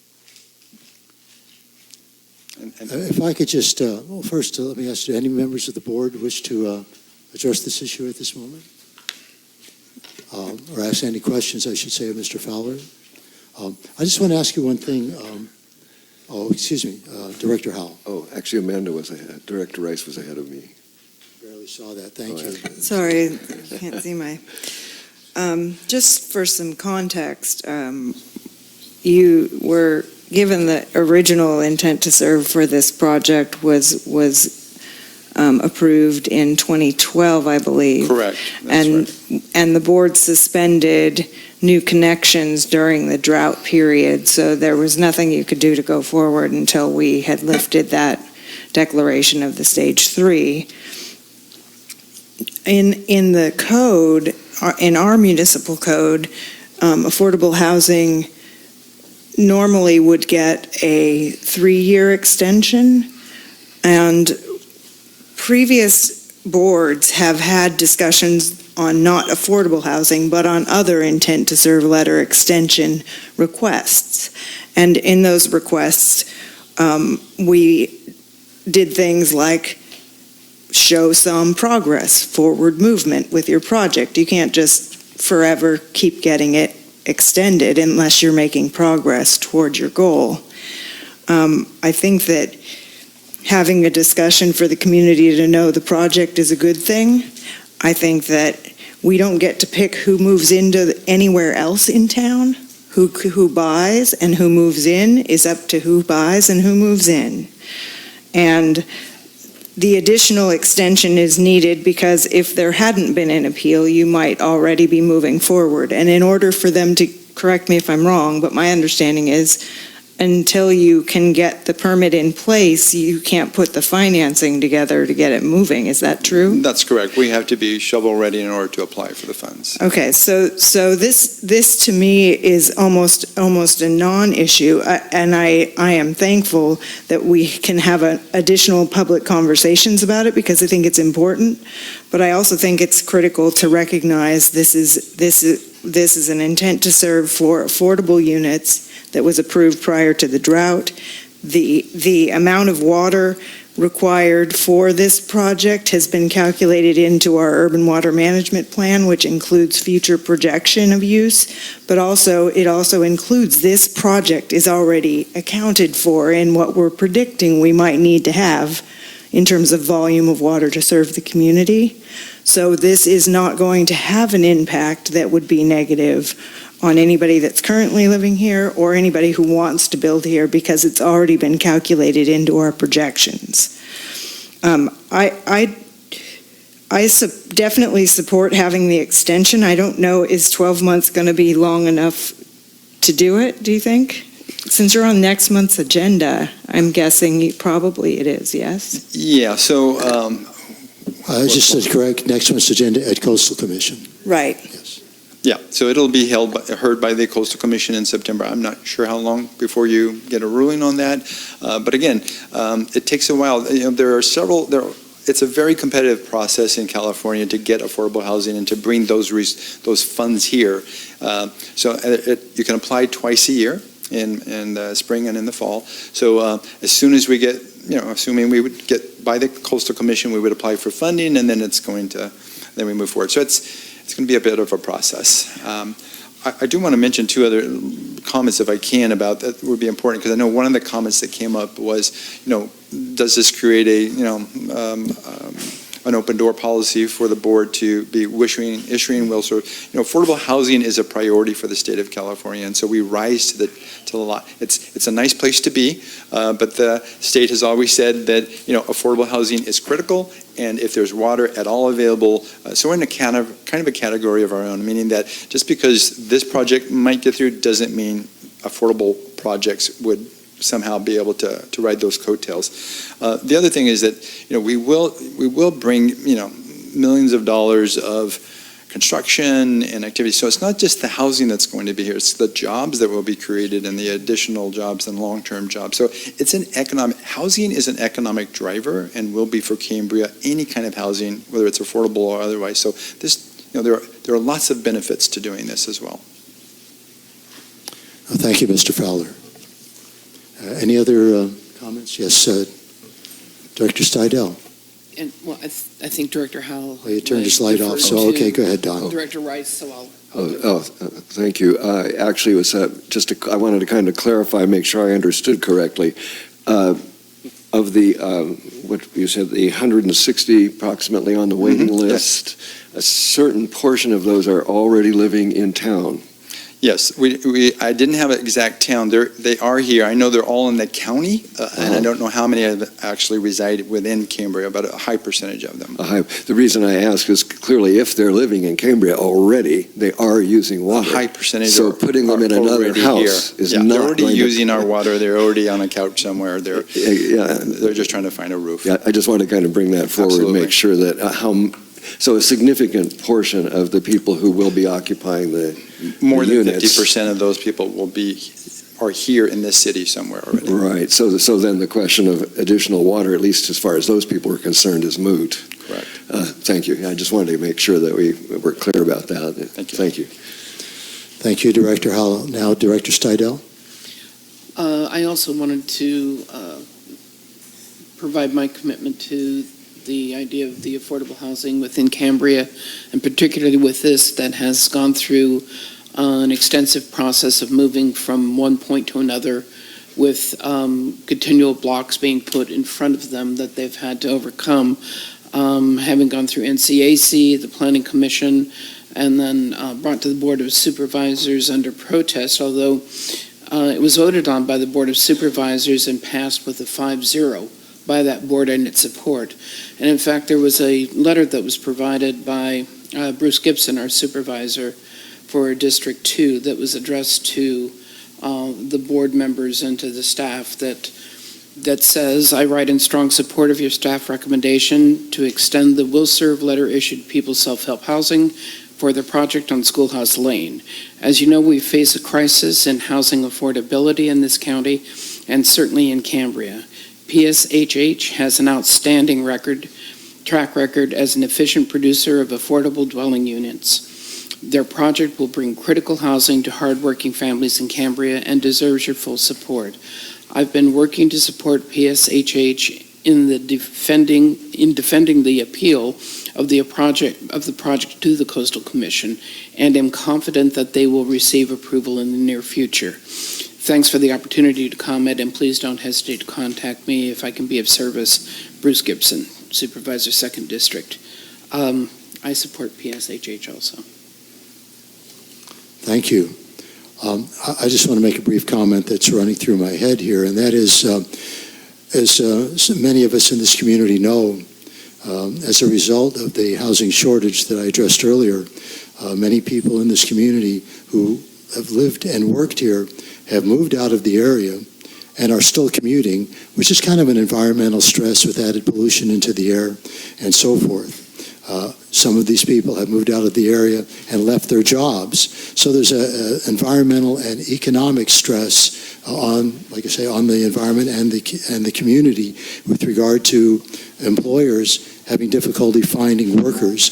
And if we can provide housing to keep people living here and therefore working here, that's an advantage to all concerned, especially if they don't have to drive a long distance. So we do have a number of speaker slips on this particular item, so I'm going to allow first in order, Christine Heinrichs.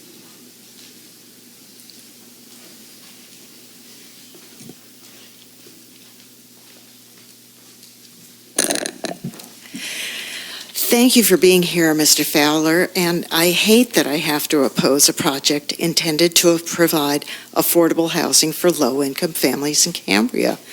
I prefer to be an ally of people's self-help housing, but using a noble goal to place people in harm's way and further stress limited community resources is not a solution to anything.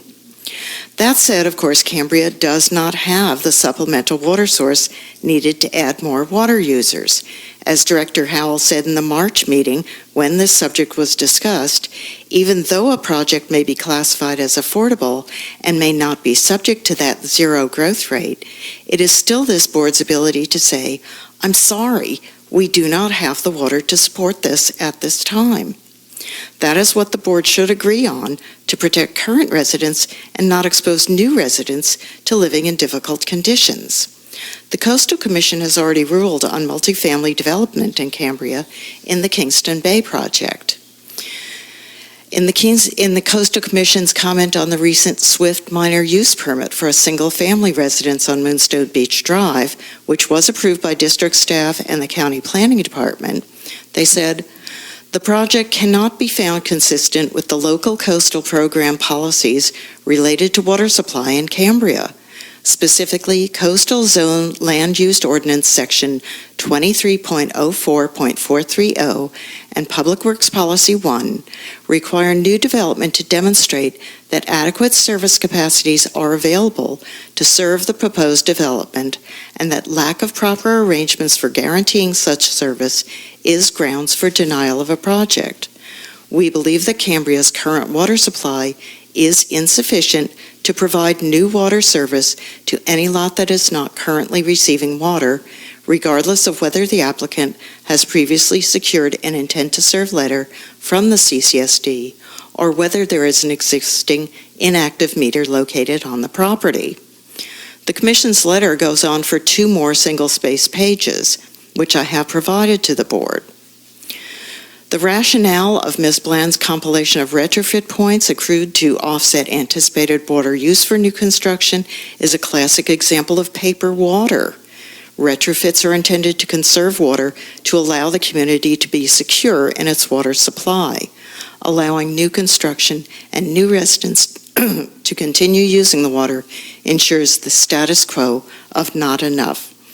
I have some more, but I will add that later under another section. Thank you. Thank you, Ms. Heinrichs. Next person to speak, I see Mr. Mathis out there in the audience. So you wish to speak on affordable housing and moderate income, right? So is that did you wish to speak right now? Yeah. Well, please come up to the microphone. Thank you.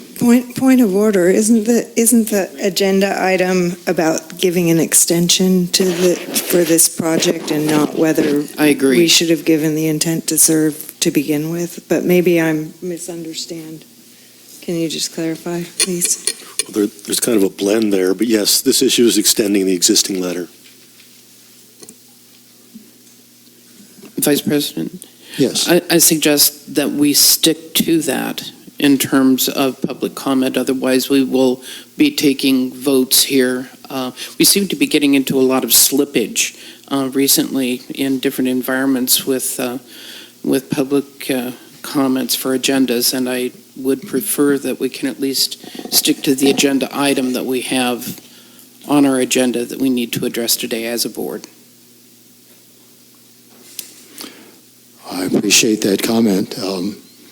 We do have these speaker slip items, and since I've already allowed one person to speak, I feel like I should allow these folks to. I agree, and that isn't what I was saying. By all means, they should speak, but I think they need to speak to the agenda item, please. Sure. All right, Mr. Mathis. This is just speaking on the affordable housing at the moderate income level. Is that okay? Absolutely, and raise that microphone a little bit. Thank you. This is for an extension of the 12-month period, and it doesn't have anything to do with discussion of classifications I raise a of point of affordable housing. There is an item that does, may I speak? I think the affordable housing item was just an ad hoc committee. But then that would be where it would be discussed. So is that what you wanted to speak on? I'm sorry, We do have an item coming up, and that's creating an ad hoc committee for the discussion of affordable housing. So that is an item that is coming up further. And I mean, you just said here, I wish to speak on. That might be it. I wish to speak on affordable housing, moderate income. I guess I assumed erroneously that this was the item you wanted to speak on, but you want to speak on something further down the agenda. Okay, so a little while later? Pardon me? A little later? A little bit later, yeah. Although, as you could see, time just flies by when we're having fun here, so who knows what a little later will be. But just stick around. Tina Dickerson. Thank you. I promise this is not about affordable housing. Nothing would delight me more than to have truly affordable housing for those that are earning $10 an hour. And even when I combine two full-time workers at $10 an hour, guess what? Two people in one home, they will barely meet, if possible, they won't make it with taxes and everything, even the $27,000 a year. But that's not exactly what I was going to talk about. My concern, and it goes back to what Director Rice said about drought, and that we didn't know what was coming down the line when we did what we did with the EWS 5.5 years ago.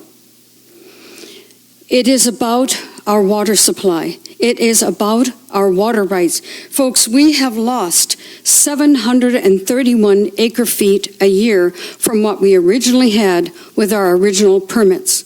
In addition to that, the 799 acre-feet in San Simeon, you have to take from that the 20 acre-feet of potable water in the Clyde Warren Settlement Agreement, and in addition, the 1.5 acre-feet that goes to the schoolhouse that ran with the property when it was sold. So what we actually have is 777.5 acre-feet a year. So we can't just magically make the water appear for new buildings. So my suggestion here, to get to Director Steidel's concern about staying with the agenda item, is to not give people self-help housing a 1-year extension. I think they should have a 3-year extension until we can get this EWS, the regular CDP, and we know where we are. Because we do not know where we are, as was evidenced by many meetings and the July 23rd meeting. We don't know where we are. But water is water. We either have it or we don't. And that's a direct quote from a coastal staff member. And so I honestly think that allowing more time, because we're in a mess right now, and to be able to just say, well, 1 year, they're going to come back and you're going to have to say, well, or they're going to have to ask for another year or 2 years. I'm all for low-income housing. Not affordable, not moderate. I'm for low-income housing because that's what we need. And sir, with all due respect, I'm with you, but I can't see this happening in 1 year. So those are my comments. Thank you very much for listening. Thank you. We have one more speaker, and that's Ms. Leslie Richards.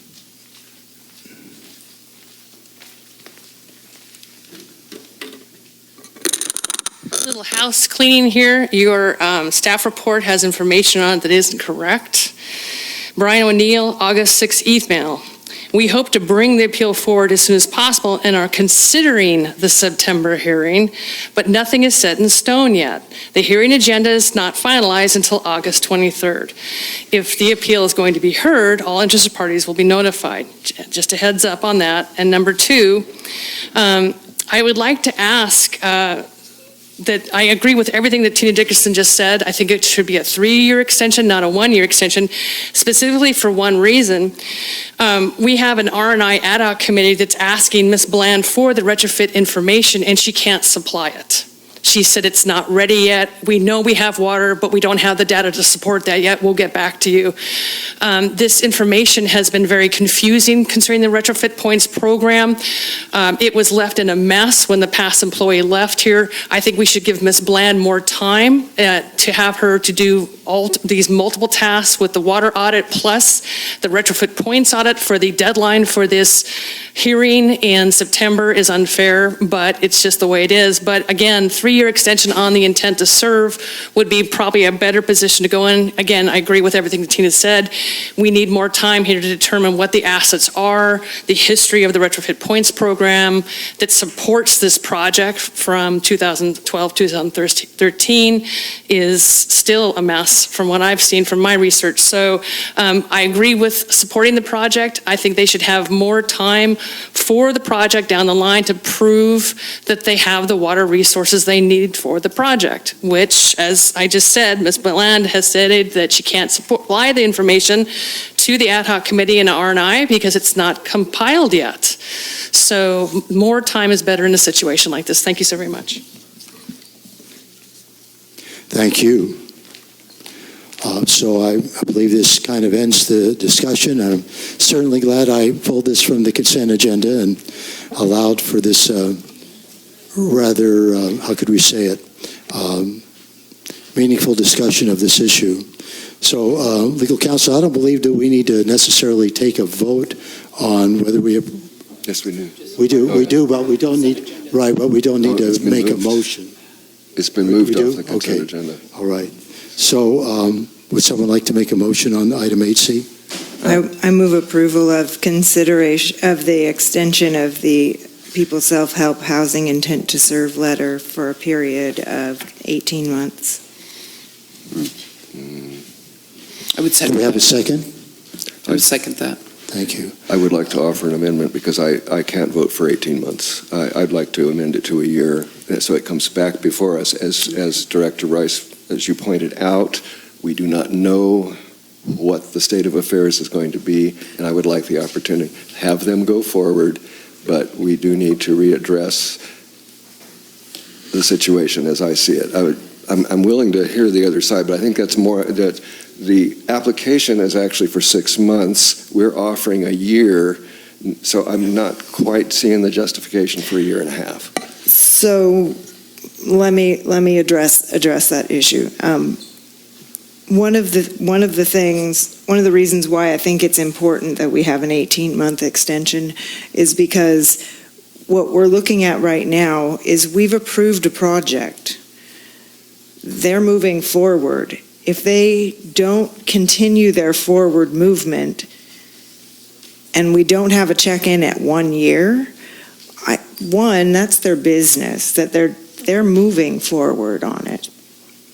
2, I don't think there's a lot of financiers that would be hip to giving money for a project that could have their letter of intent to serve pulled from them. Is it your intention that maybe in a year we would pull that intent to serve letter? That's a very good point. I can see the issue that I personally want the project to go forward. I'm not against the project.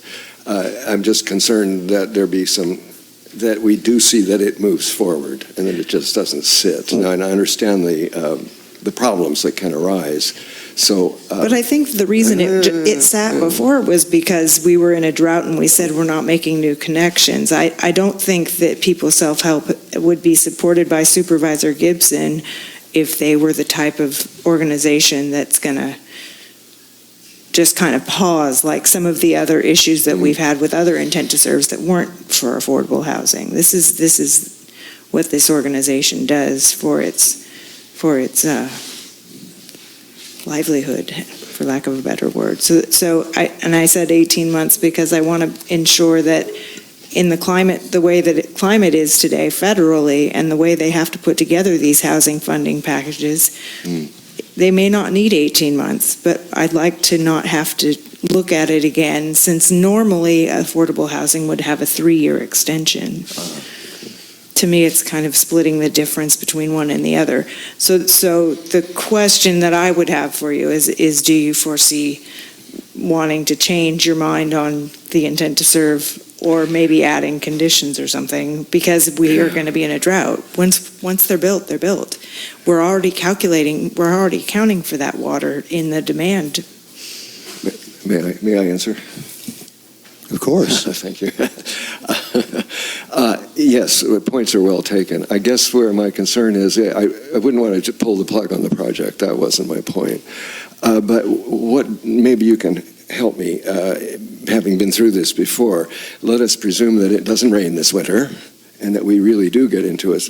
We have enough water to last us through another summer, but after that, we're in trouble. So let's say it doesn't rain next year either. At some point, if we are in the situation of, again, having to declare a serious emergency with heavy penalties, and the project has not yet broken ground, it would seem to me that we might want to put a hold on the project if there truly is not enough water. I see that there's an answer for me there. Mr. Chair, Mr. Vice President. Mr. Sorry, so Director Rice is right. A project like this normally takes about $400,000 to bring it to fruition. So we're well into investment. We do count on the will serve letter as an intent to serve, and we assume that that's going to happen unless something else does happen. But so we're moving through that. I just can tell you our commitment is to do this as quickly as we can get through the process and as quickly as we can get funding through the state. So there will be no delay on our part. That part I can give you. And the other thing I would tell you is that, we pulled and we didn't push the application because of the drought and we want to be sensitive to that. So, we're not your typical for-profit business who's going to push something down if it doesn't make sense. We've spent a fair amount of money, counted on the process, hoping that that you will continue to support us and that we can count on that support.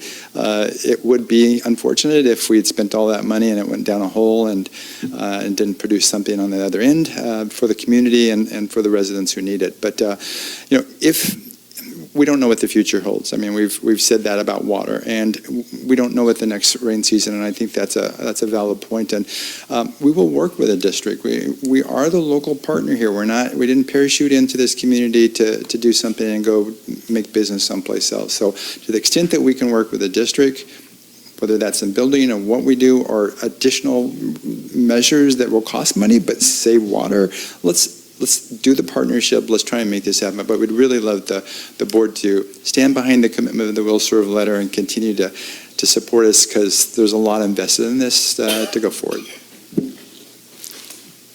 Thank you. Did you wish to say anything else, Director Hall? Yes, thank you. Thank you for that clarification. And I think my doubts have been addressed in this area, so I do support the 18-month. Before we take a vote on this, I'd like to say why I'm voting yes. Is this a good time to do that? For several reasons. Obviously, this is something that's needed. There's several things governing this, and I want people to understand this does not imply that I'm going to vote for another affordable project. This does not imply that, and here's why. This project, as already people have heard, was already in the pipeline. An intent to serve letter was issued. They voluntarily did not choose to go forward because of our drought. So it's their own action, actually, that's caused the delay. The other issue that we have, in which I'm hearing a lot from the community, is, and depending on who you listen to, you have different answers. Either we don't have enough water or we do have enough water. It depends on who you ask. So until such time as we get some really reliable data, everybody's going to have to just go with their gut. And my gut on this one is that, especially in view of the fact that a significant number of the people who will be occupying this already live here. So I do not see that this is going to, it may increase our water usage a little bit, it may not, we don't know. But they've paid the fees, they've done everything that we've asked them to do, they've jumped through every hoop that we've asked them. So I see no reason not to continue to allow this project to go forward. But it does not mean, and all you guys out here who are thinking of developing lots and getting on the affordable list, this is not an open door.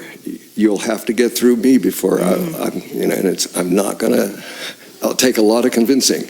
So this is this one thing only to make right a situation that had progressed in the past, and we do wish it to go forward. The only last thing I'd like to say, and this is just as a by the by, I'm hoping that due attention will be paid to evacuating the community, because we're adding more people in that area. I hope that due attention will be paid as to how that can be evacuated if that need should arise.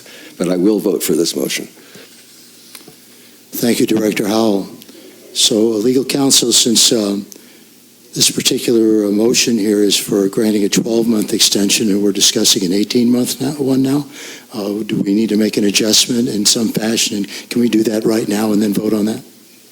No, I think the motion is for an 18-month extension, so you're on fine ground. You can vote. All right. So can we take a vote now? Yes. Director Rice?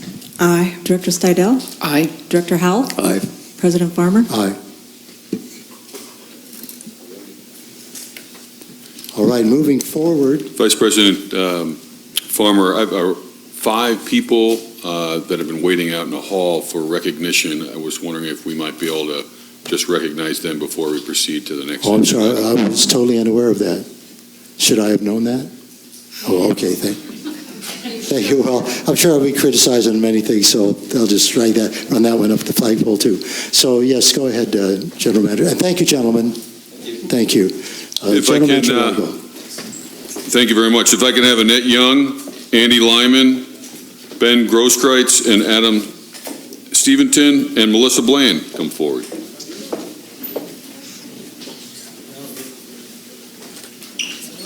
Just line up in front of the podium. This side? Either side. So first off, I wanted to welcome Annette Young, who was our newest member of the admin office in the finance department. She was with us on a temporary basis, assisting in the clerk's office, and she comes from many years of finance experience, and Pam says she's got as much experience as she does. So, but not that we're pushing Pam out there soon. In the water department, Andy Lyman, Andy, want to raise your hand there? Successfully passed his Treatment 1 test and has his Water Treatment 1 license in hand now.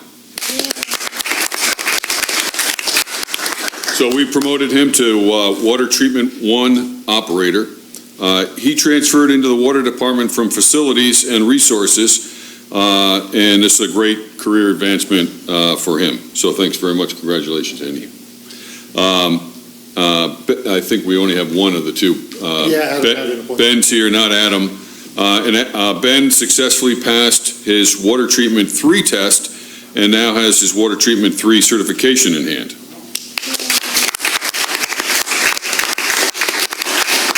So he's been promoted to Water Treatment 3 position. Last but not least, Melissa Bland, and a million things that she does. She recently got us through the process for both our compliance plans to get our water license numbers accepted and filed with our licenses. And that was, how many years was that in the making? Decades. Yeah. Yeah, it's persistence beyond belief effort. So thanks very much for that.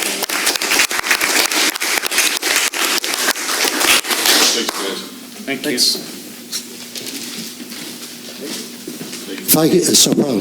Yeah, Ben, hold on. I just want to make a comment. First off, with regard to Melissa, you say you've been working on that for decades. You don't look that old.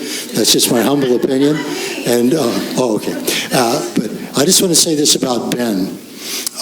We've had a lot of turnover in the water department in recent years, and we've lost some long-term historical knowledge of how the needs of the water department, how to address issues out there in the field. And Ben right now is probably the fellow, and this is no reflection on Jim Green, who is the head of the water department now. He just basically arrived here. And with all of his expertise, Ben is basically the go-to guy as to how do we deal with this issue, because he knows the system. He knows what's gone wrong in the past, and maybe has a little bit better idea as to how to immediately address an issue. That's no reflection on Jim. But so Ben, 2 thumbs up to you, buddy, for still being here, and congratulations. Thanks.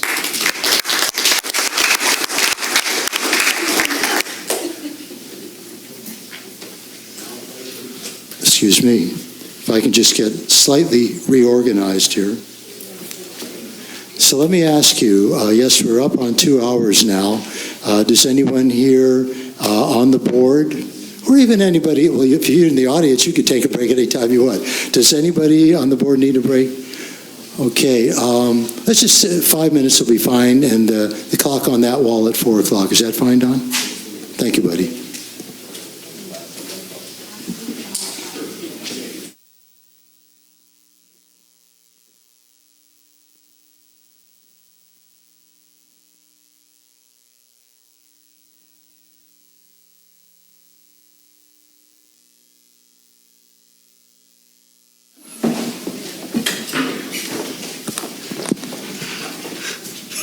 Obviously should have made that 10 minutes instead of 5. We were just having so much fun out there. I'm sorry to take the air out of our bubble there. So moving on now to item, I'm hoping this is right, 6A. I don't know what item we're on. Just give me 5. No, it's 5A. Right, 5A, which I think is going to be a variety of different reports. Thank you. So let's see who we have here. The President's report. That's me. All right, so what do I have to say here? Well, first off, just to let folks know, and this is going to be a first-time event. As we know, every year we have the Pine Dorado Parade.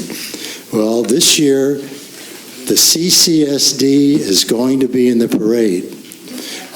So right now, members of staff in the office and out in the field are being surveyed to find out who would like to participate. So we have absolutely no idea how many people are going to show up and how many vehicles we're going to have to use, but it's a distinct, and that includes the board, by the way. So it's a distinct possibility that the board might be out there in a vehicle, or probably, in a truck or something like that.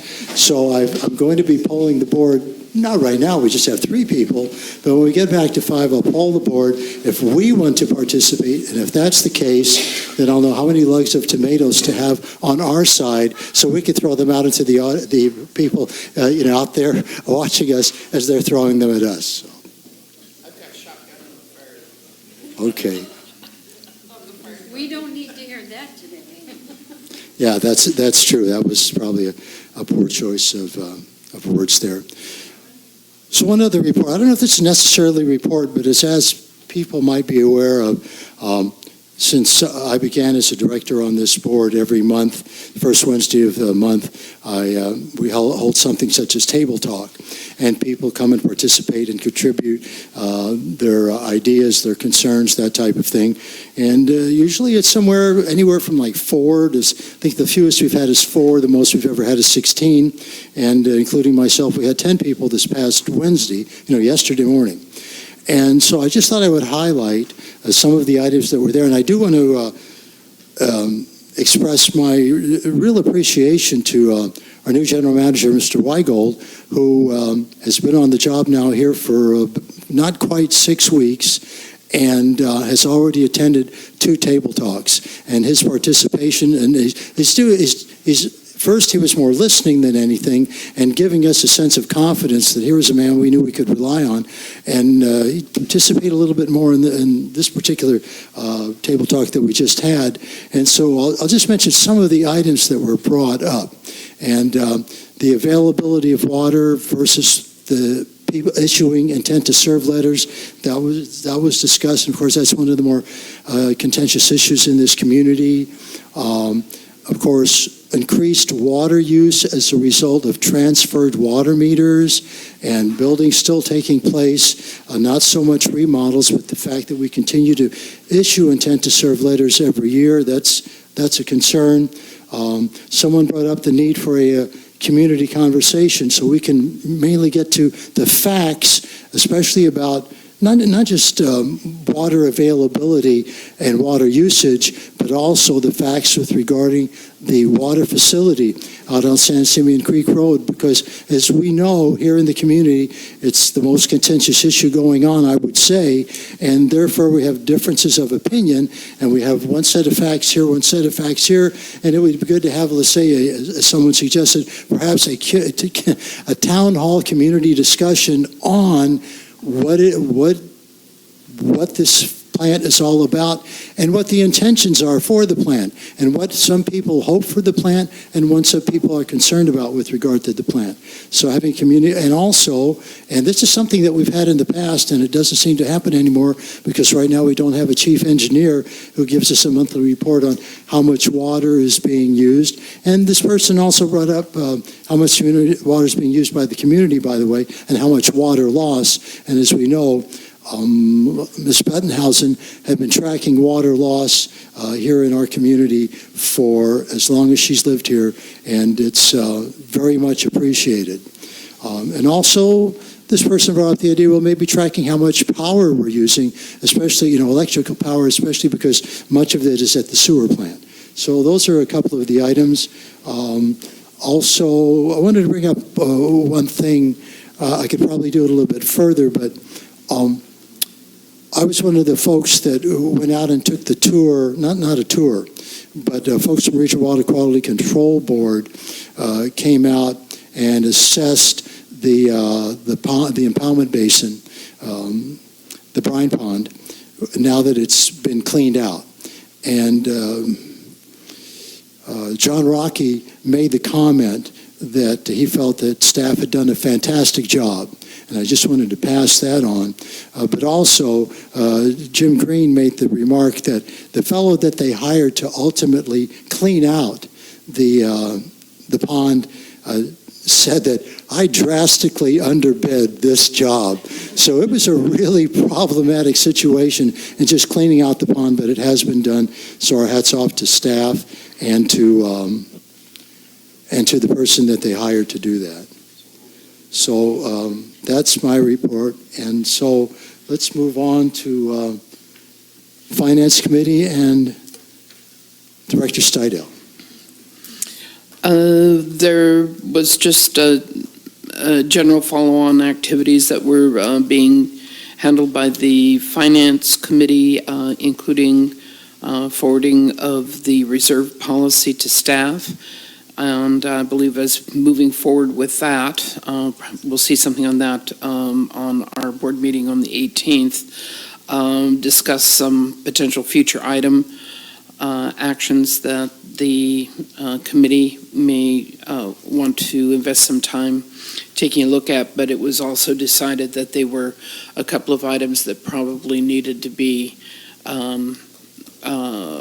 considered in the third quarter. Well, I was doing a calendar year there, in the second quarter of the year because of the staff resources that might need to be able to be used to accomplish the things that wanted some investigation or some information feedback.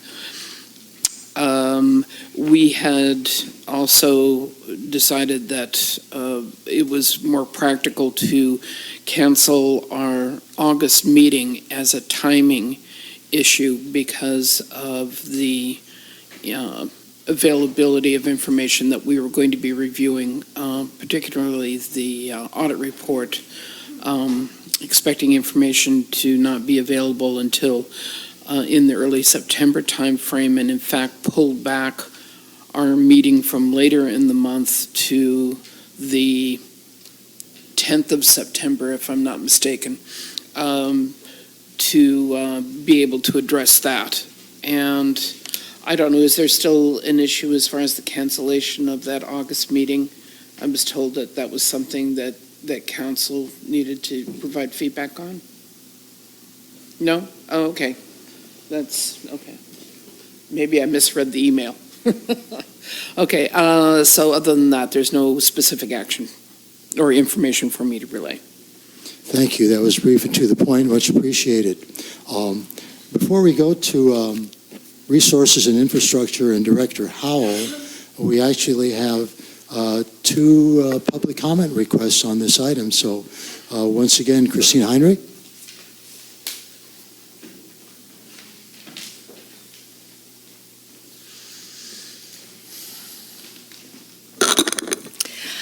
Thank you again. I am asking you, please don't partner with PG&E. The attraction of this plan was explained to me as offering financing that Cambria otherwise cannot qualify for because the district is already overstretched due to the remaining $7 million plus interest on the emergency water supply project installment sale. The ability to get deeper into debt is not a recommendation. Cambria already faces steep rate increases with more to come to pay the district's financial commitments. Mr. Weigald has said that other routes can be found to bringing Cambria's infrastructure up to standards. Let's wait for his report before going into partnership with a company that is in bankruptcy, facing $30 billion in liabilities, and under investigation for corporate malfeasance. Mark Arex's report in the July 31st issue of California Sunday Magazine summarizes PG&E's misdeeds. Despite fires from 1991 through 2017, PG&E failed to take adequate action to address fire safety. Quote, when you connect the dots, you see a culture of arrogance in which the most important thing is the bottom line, Frank Petra, an attorney representing dozens of victims, said. Time and again, PG&E delays the necessary fixes, callously disregards the safety of California communities, and finds creative ways to not comply with the law. Billions of dollars that should have been invested in infrastructure instead went to pay an 8% return to its investors. I strongly urge the board not to partner with PG&E. Thank you. Thank you, Ms. Heinrich. So we also have, oops, I didn't even set the timer, but thank you for being effective with your words. Ms. Dickinson.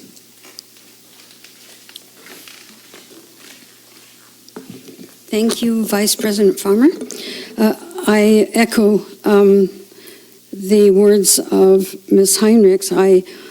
The more I read about PG&E, we already know they filed bankruptcy. We know that they are, while they've dished out $5 billion to their shareholders, they are now saying that they're going to raise the rates because they cannot afford what's happening with the decommissioning of Diablo Canyon. And so I think it's a very risky prospect. And what I foresee is that our district is going to spend money that we do not have, and I do not believe that you are going to see something fruitful come from this. And maybe this is just my intuition, but I think, and I've done enough reading, and if you have, I read the article that Ms. Buttenhausen sent to many of us. It's a very lengthy article by Mark Arex, who went to Paradise 4 months after the disaster. And you were to read that. Do you know what? It could easily be this town, the next Paradise. And if you don't take that seriously as a board, as staff, then something is missing terribly. I urge you, if you have not read that, to read it. Because we cannot go down this road of not looking at the big picture. And you may say, well, this is the big picture. But on Park Hill, where I live, PG&E has been replacing the poles. Guess what? They're all wooden. They're not steel, so they're doing the same thing. They are not helping the situation. So I do not agree with that. And as far as the meeting on the 23rd, I think Vice President Farmer has covered some of that. My basic concern or comment on that was it's all going to come down to the water rights, pretty much, on the decision going forward for getting the regular CDP. I think Mr. Ogren acknowledged that. So that and the fact that you have the Coastal Commission very concerned about ESHA. So my suggestion has, and it has always been, work with the commission. Mr. Ogren isn't here. I don't know, will he be at the next meeting? Does anybody know next week? Because we need to talk about this CDP, and he's the one that's practically, I guess, in charge of it. We'd like to be able to talk to him. I think we're a little off topic, but thank you. Really? The CD, that's what this was all about on the RNI. All right, thank you. Take a look at it. Okay, Thank you. Thank you.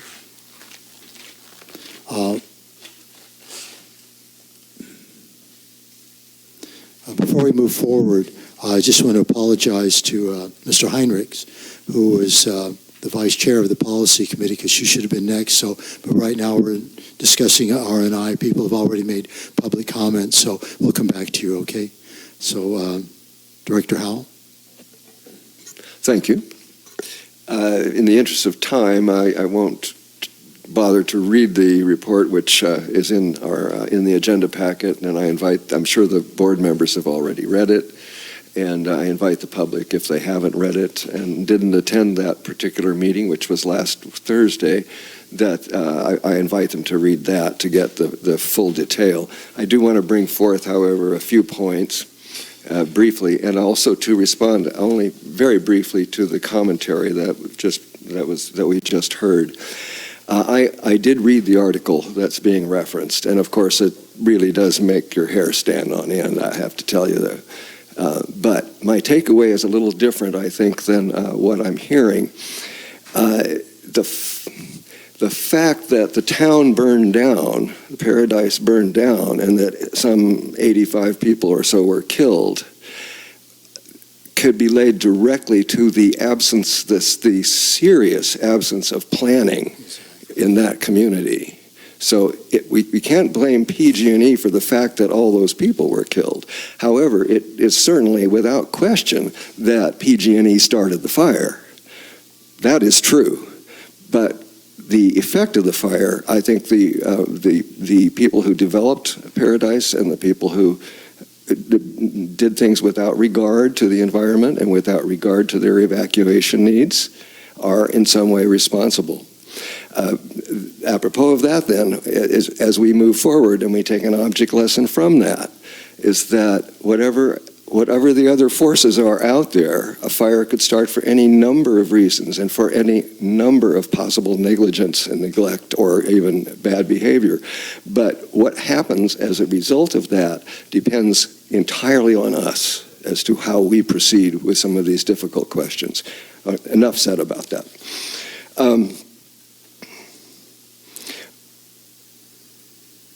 What came out of that meeting, and I thank everyone who came, it was, I think I counted more than 40 people, as not counting staff. So I was very pleased to have that kind of as I think I've mentioned, if we want attendance, all we got to do is put something up that's controversial.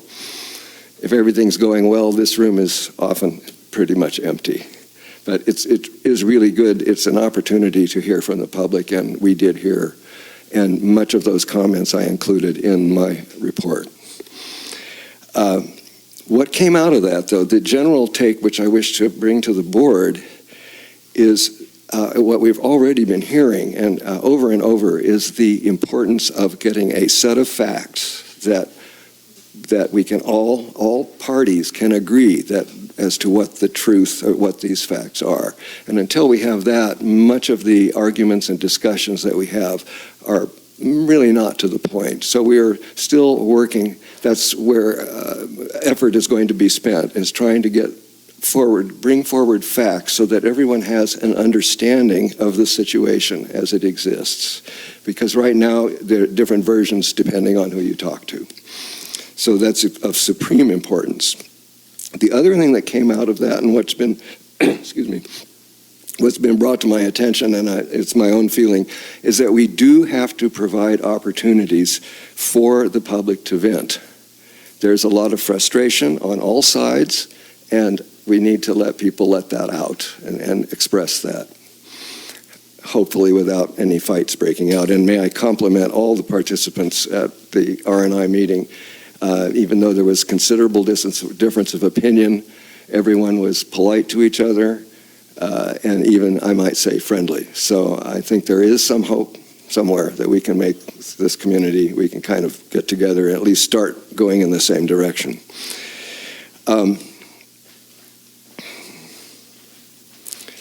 I have some direct question regarding the PG&E contract, but that may not be in order at this point. However, we have a formal recommendation to pass forward to the board, and it is in the report that we do, as the committee, R&I committee does recommend to the board that it proceed with the PG&E sustainable, that we proceed with the next step, which is in the PG&E sustainable turnkey program, that the next step being that we engage PG&E to do an investment grade audit. That is our committee's recommendation. So we can discuss that in greater detail, but I think at the point at which the contract is actually talked about, there are some issues. I should bring up for Mr. Carmel, however, there was some concern about it was section C. There's some paragraphs about insolvency, again, because PG&E is in fact in bankruptcy now. So there is some concern that the district be protected. And I read the language, and it was a little hard for me to figure out. And I think that's C1E and 1F. And then in addition, there's verbiage in section 8 regarding force majeure. So I would like those to be looked at. And that'll be coming to the board as an agenda item, so we'll have a robust discussion. Okay. All right, well, so we won't waste any more time on that. But the public was concerned, or a number of them brought that up. The other thing, which this is not the time, there will be a future agenda item when we get down to our business there. So that, as I say, I invite people to read the report. It's a beginning. It's what we have as a beginning, and including in that are, well, I can summarize very briefly the public comment when we focus not on how we got there or what the project is, but how do we proceed in the process of working to go forward with the CDP. And several things one important thing came out of that, and there are several different incarnations of this idea, but in view of the fact that we do need the facts, people need the facts, it's suggested that we have 2 town meetings, and I'll deal with this in greater detail, but as part of the report, one thing that came out of it is not a formal recommendation from the committee, but it's a sense that of the committee that the board should have at least 2 town hall meetings, one strictly for the purpose of educating everybody as to what is really going on. What is the real nature of our financing agreement? Where is our water coming from? The whole thing, how it all works and what our obligations are, so that everybody understands. So that would be information going towards the public and the questions coming from the public and being answered by staff. Then a second meeting at which, now that the public is knowledgeable, would be for the entire board to be present and to be listening to the public and their concerns, and then hopefully coming from a place of knowledge and understanding. So it would be a case where information is proceeding from the public to the board. And then subsequently, and either at that same meeting or in a very closely scheduled meeting, the board, possibly even a board meeting, the board can then respond to these concerns that the public has brought forward. That is the sense of, and we may actually produce at our next meeting a even more detailed motion, but that's where we're going with that. I think that's all I have. I could keep talking, but I think we should stop. So yes, I'm dying to hear what the policy committee was doing. So. Before we go to the policy committee, I just want to, there's something I meant to mention with regard to what happened at Table Talk yesterday.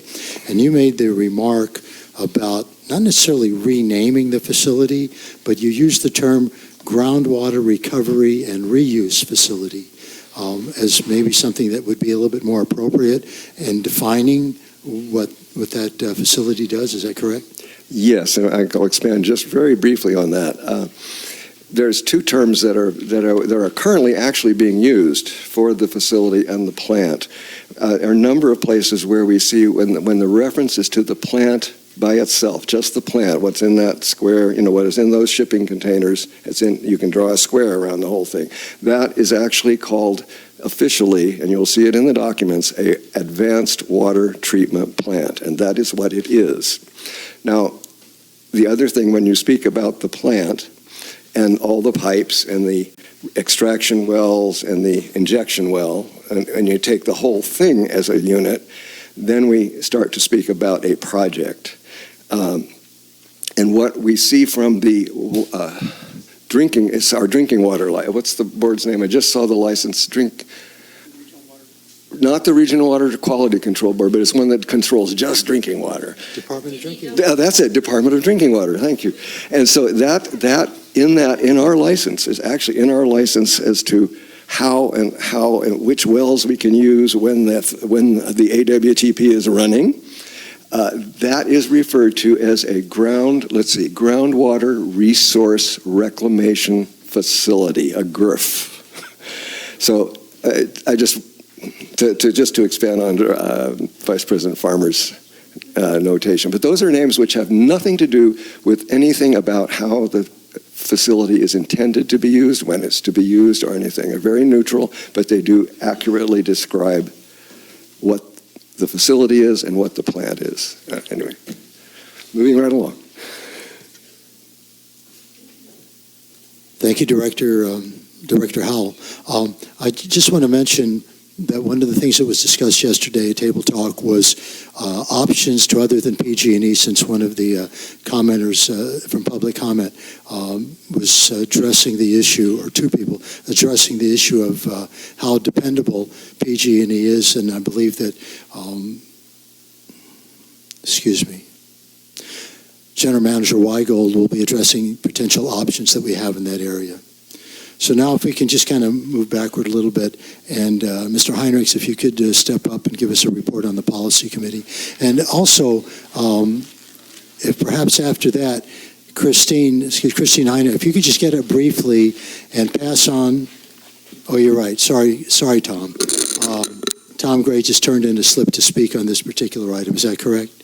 This was on, I'm sorry. Right, what just happened, right. My apologies.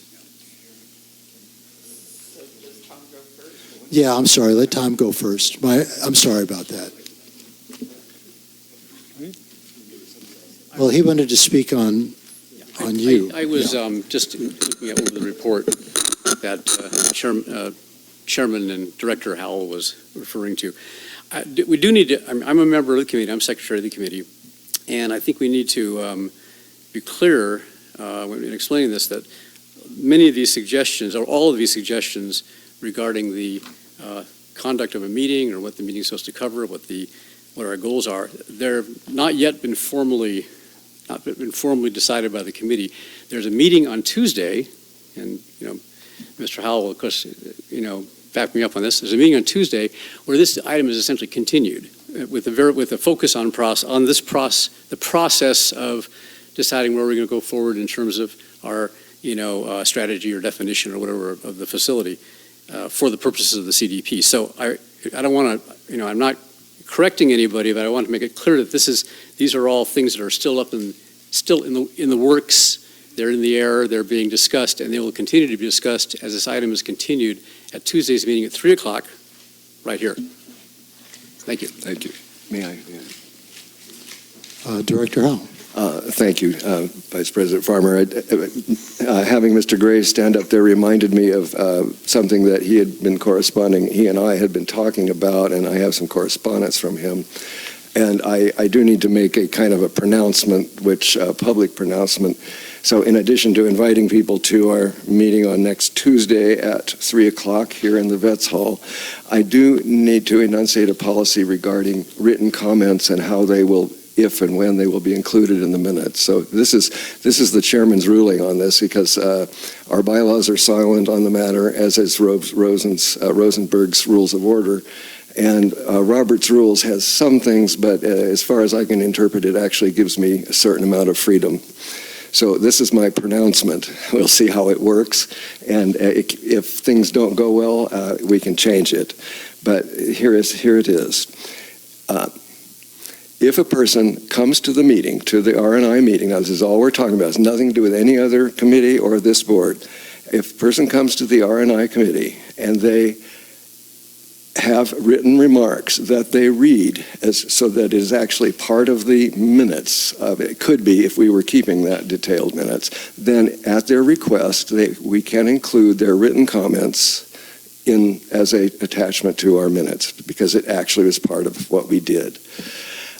In the case where someone is unable to make a meeting and wishes to have their comments heard and included in the minutes, they will need to find someone else to read them in the meeting. And in order to keep one person from having 20 people's comments, I would put a rule that is that person's speaking time. So you would, if you have an intention of having your comments read, find a friend or someone who is willing, who perhaps doesn't wish to speak themselves or wishes perhaps to take the second turn around. So again, things that are read at the meeting can be included. And I would make one other exception.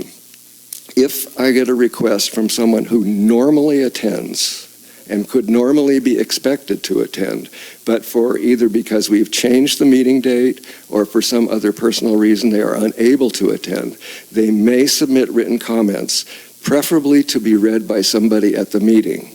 However, if they can find no one to read them, I will read them.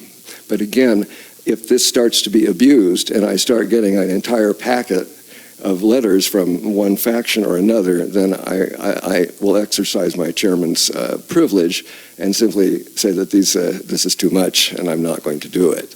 But that is the official ruling as it stands now, with the understanding that we'll see how it works. And if it becomes if the agenda packet gets too full, our minutes become too full or it becomes too awkward, we'll adjust it accordingly. So I just wanted to get that out. And in this forum, because I wanted the people who are watching to hear me say this. So, and that it should be, so this is the R&I Committee's official policy on written commentary. Thank you, Director Howell. It's obvious you're enjoying your job as the chair of R&I Committee. Tomorrow, the world. And now we backtrack to the Policy Committee report and Mr. Heinrichs. I won't be asking you to sit down again. My apologies. You're doing a fine job so far, Harry. Keep up the good work. Thank you for the so far. After me, who knows? The policy met last time on a special committee meeting on August 1st, and the attendance there was not quite as exciting as Don's arrangement. Not as robust. We had one member that attended and was very helpful in some guidance. Weigel attended. So what we discussed as a committee and found as we progressed that we were coming upon a situation where Amanda Rice may not be as involved as she wanted to be and could contribute with her time and effort to support the effort that this would involve. And so from today's comments, she's made that decision to step down from that opportunity. So we definitely miss her and do hope that she will continue to comment on our strategies for policy, because she was very knowledgeable of that aspect. But during that meeting, what we were trying to develop, as I mentioned in the previous month's meeting here, that we were going to develop a handbook that you could actually see. And I'm not sure if that was entered done for your agenda this time or not. Do we know? It was submitted. Yes, it's part of it's attached. Okay, because I couldn't find it on my part. So what our committee did was review that policies that we put together to go over this. And I'm assuming this is at a later date than in your agenda. Is that correct? I think it's on the 15th agenda. Okay, that's what I gathered it was going to be in. Right. Okay, that's fine. I just wanted to make sure I was up to speed here on where it did get presented, because that was our main thrust, to get that moved on, was to have actually in hand a CCSD policy handbook initial prototype, if we will. And what it will be involved with is utilizing the existing CSDA handbook sample and utilizing that as the basis, as I mentioned last time, and modifying that with what's existing in our current policies. And what we did to move forward on was trying to make sure we were doing it in a proper sequence. So we had submitted the Section 1000 section with Section 1000, 1005, and 1010 for your review, I guess, next meeting. And that has the approach that we were going to take and how we wanted to move forward from here, to also allow other committees to add in their comments and mesh those together, as I mentioned previously, on trying to get them all to work together, as in formatting specifically, except for those things that relate to policy. We would do our own sections there. So that's basically what we did, and we'll look forward to any questions on the next meeting's input on the agenda. Any comments? Doesn't seem to be any. Thank you so much, Gordon. And it appears, that's right. So we have a couple of more, and we'll try to make them as brief as possible. Other committee reports, and Director Howell, you have something from the North Coast Advisory Council? Yep. Try to abbreviate it a bit. It was an interesting meeting with a lot of stuff happening, which was quite interesting. Let me see if I can. Okay. Here we are. Okay, just a few noteworthy things, perhaps, and then Director Steidel, if there's something important that I miss. Well, you were there. Okay. Oh, okay. The Cambria for Aquatics, Cambrians for or Cambria for Aquatics organization, Cambrians, is now up and running. It's a 501c, and they are soliciting donations. It's going to the pool that they're looking for will be at Shamel Park, 25 yards, I'm told, with showers, and it will be heated. And they're looking at completion, I think, 5 years hence. That was my take on that. So I thought that was an item which probably the community and the board would like to know about. Supervisor Gibson is going to be on vacation now for another week or so.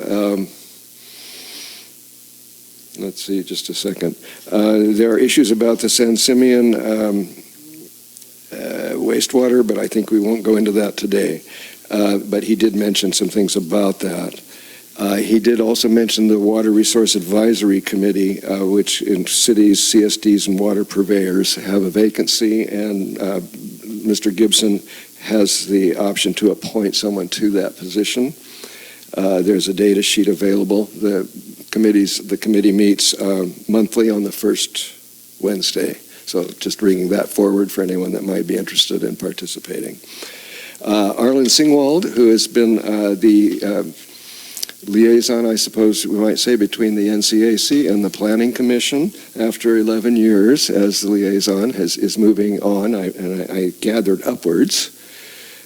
So I would just bring that forward. There will be a new liaison for the day-to-day business. However, Arlen will still be involved in the inclusionary housing, affordable housing, and generally the housing update, so that it is an area that we will still be interacting with him. And in addition, he will still be the point person for the CDP for the new water facility. Regarding the healthcare district, they are establishing a trust to receive contributions. They're looking to share information with this district and with the school board. And they are recruiting for a first time ever, they're recruiting for a full-time administrator.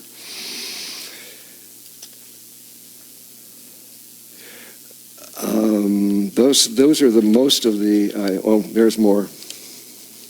Okay, from the Transportation Committee, there were some issues about speeding on Marlboro, but some traffic counters were put up, and it was determined that the speeding wasn't happening, at least while the traffic devices were there. And then the Traffic Committee was also very concerned about evacuating the town. This is, again, something that's really on our minds. They were considering possibilities, what is called a managed shoulder regarding Highway 1 as a way of actually using the shoulder as an additional lane. And there is some possibility of using bike lanes in order to keep the bottleneck. It's bad enough just getting out of town, but you get on Highway 1, good luck, in its present state. So I thought that was something that's worthy of concern. I think that's sufficient for the moment. Did I leave anything that was really important? The individual who is taking over the work that Erlen was involved in, I'm going to absolutely destroy this name, and I apologize to her for this, but it's Shani, and it's S-C-H-A-N-I Siong, which is S-I-O-N-G, and she is a senior planner with the department with quite a bit of background and history, so apparently is very familiar with the processes of planning. Thank you, Director Seidel. I was not brave enough to try the name, so I just happen to have it in I had it, but I decided, no, I'm not going to do that. Oh, okay. So are we finished? Okay, thank you. So I'll just make it very brief with regard to the two items I need to report on. First off, the Forest Committee meeting, which normally would have been like the previous night before this meeting, but because of just the way things worked out, they're going to be meeting next Wednesday evening, August 16th, and they're going to be having a guest speaker, and quite often these guest speakers fill up the house. Now, this topic isn't necessarily all that exciting. However, it kind of overlaps with the ranch because the ranch has had a problem with Cape Ivy, and they're going to have an expert on Cape Ivy. Her name is Kirsten Sweely, if I'm Sheedy. Yeah, correct. I can't read my own printing here. Kirsten Sheedy, and she's going to be talking about Cape Ivy, obviously the removal and the prevention of it returning, and of course, when possible, using it and decorating Christmas gifts. So, you can tune in for that, and that's a week from yesterday, and that's at 6:30 at Rabobank. With regard to the Friends of the Fiscalini Ranch, who are meeting this evening at 6 o'clock, and I'm hoping that I can make that meeting on time, just one item that I wish to bring up. The most important thing that they're dealing with right now is the search for a new executive director. Jo Ellen Butler has been the only executive director. She's been serving, for now 15 years, maybe a little bit more. So far they've had 12 complete applications. Some of them seem very, very expert on what the needs are in this particular position. And they're hoping to get maybe another one or two people to apply before the deadline tomorrow night at midnight. And then they're going to be having a committee meeting on Tuesday the 13th, that's next week, obviously, to review all the applicants' information. And I think the plan is to have somebody on board to kind of work with Ms. Butler starting in the fall and then taking over at the end of the year. So that's my report there.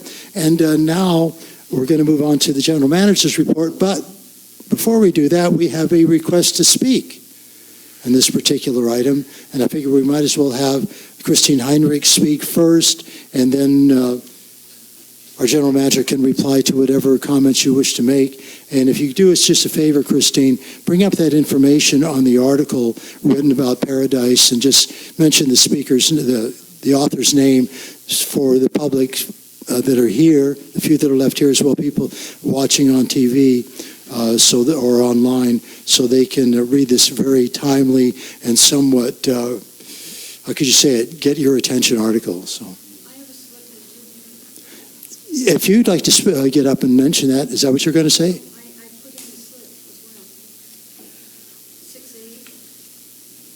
Okay, well, I'm sorry, I overlooked it. So it looks like, oh, there it is. You can't overlook what you don't have, right? Thank you. So thank you. So, Christine, I already called your name. I think yours was in first. Are you ready to go?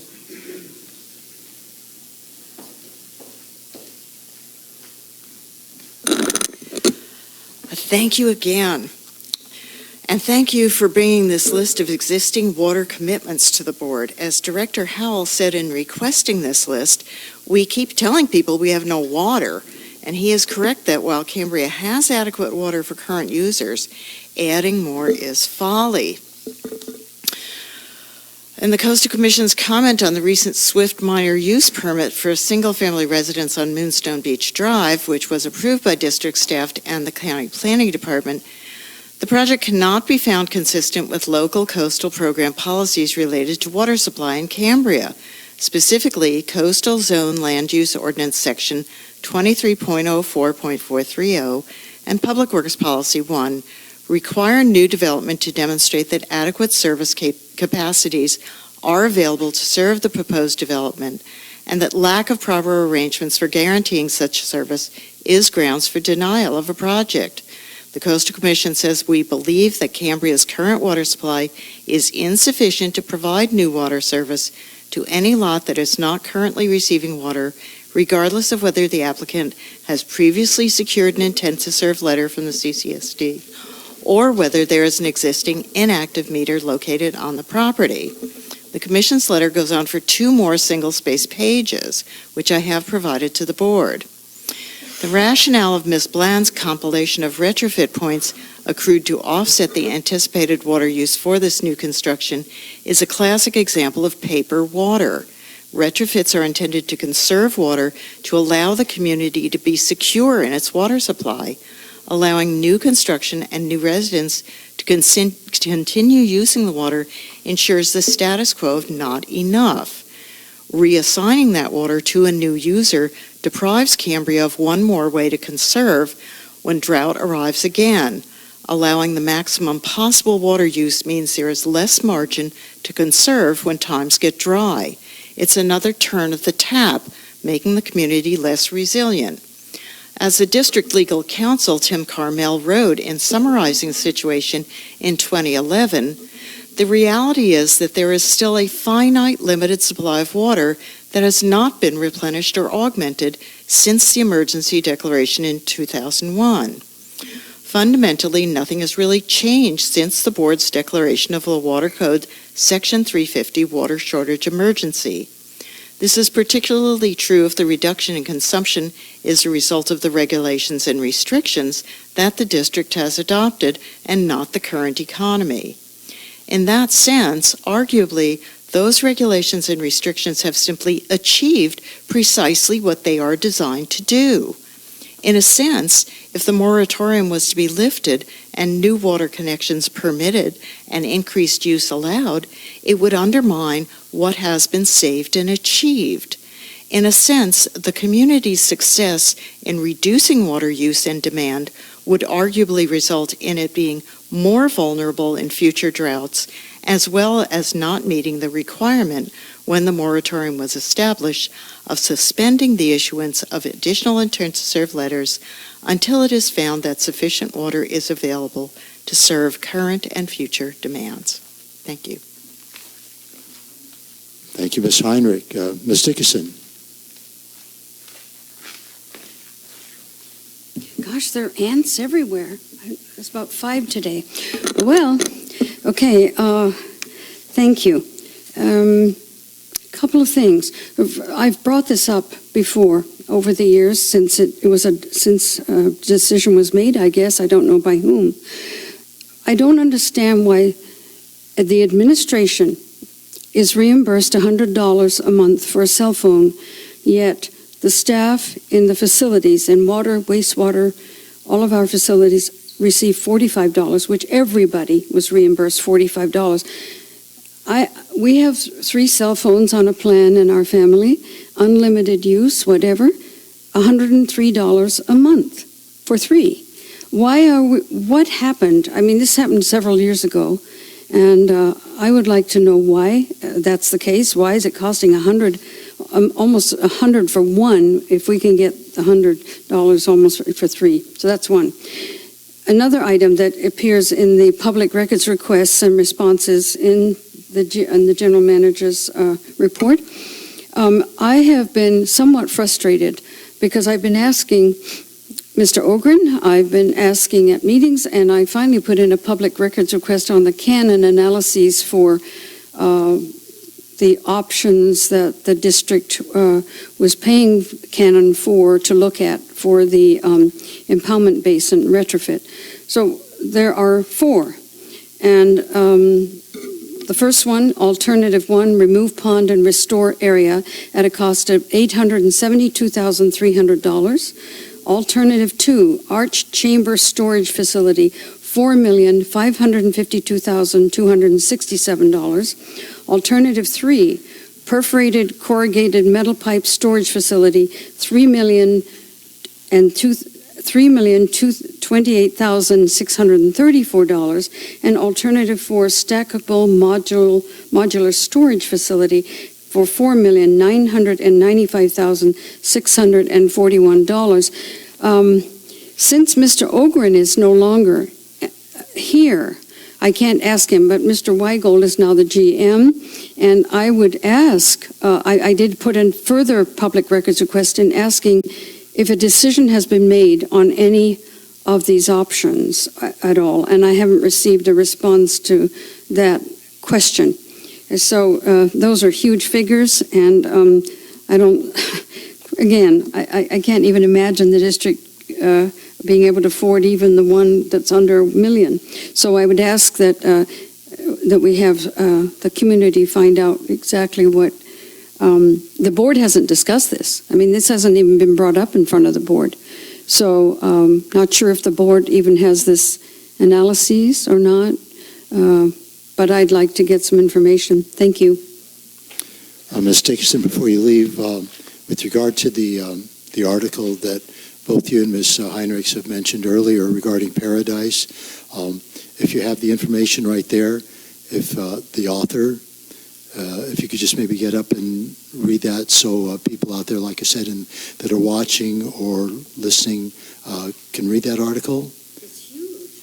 You were sent it. Weren't you sent it? I was sent it, but I don't have the info. But okay, Ms. Heinrich, I'm just doing this kind of like a public service because I think it's a report that all of us have to read for the various reasons that have already been discussed, PG&E and the fear of fire. So, yeah, the article is by Mark Arax, A-R-A-X, in the July 31st issue of California Sunday Magazine, and it is available online. Just use your search engine and find California Sunday Magazine.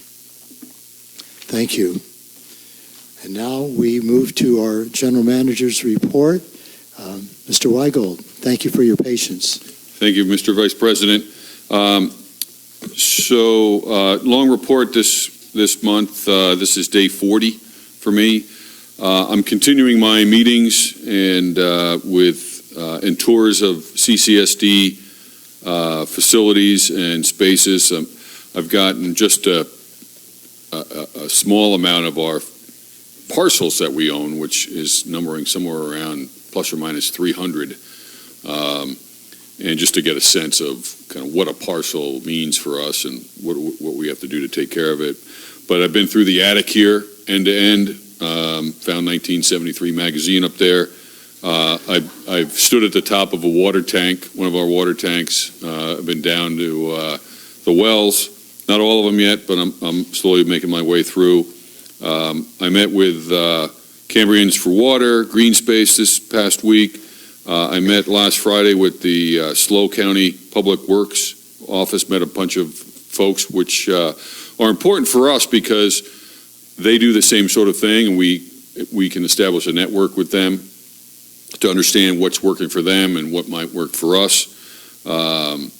And one of the things I can tell you that's on high on their radar is the emergency preparedness for the PSE&G power outages. And they are in a much worse position than we are. But we tested, as John Alchin mentioned earlier, we tested the wastewater diesel generator yesterday. We ran it for 2 hours, loaded it up, dropped the load, put it back to 40%, up to 90, put it through its paces, then hit the transfer switch and put the entire operation on the generator.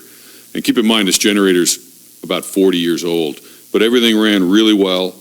We're going to have a day-long outage next week, a planned outage, so it was important to get that tested. One of the things I noted is there's a circuit breaker that when the power comes back on can break. We've got literally one of the only types of these circuit breakers maybe even in the world, because it's so old. But luckily, somebody far previous to me found one out there in Rhode Island, got it shipped here, rebuilt, and it's standing by for us. So we've got just about every backup we can, and we're still working this problem. But my confidence from the last meeting I was here, where when I put the chart up, I was definitely had my doubts on certain equipment, but my confidence is going higher and higher every week as the staff looks at all the options. We're going through our own internal steps to look at emergency preparedness, and that includes each location, as well as if we have to deploy to the Emergency Operations Center at the firehouse. But we're looking at and pulling the string on all kinds of things, including while we may have power at the admin office, will we have internet? Because whether we have phones there, if we don't have phones or internet, there's no sense in hanging around the admin office. So we're really digging deep. We recently reached out to Verizon to understand how long and if the cell phone towers will be up in a power outage. Well, it turns out that there's only one with a generator.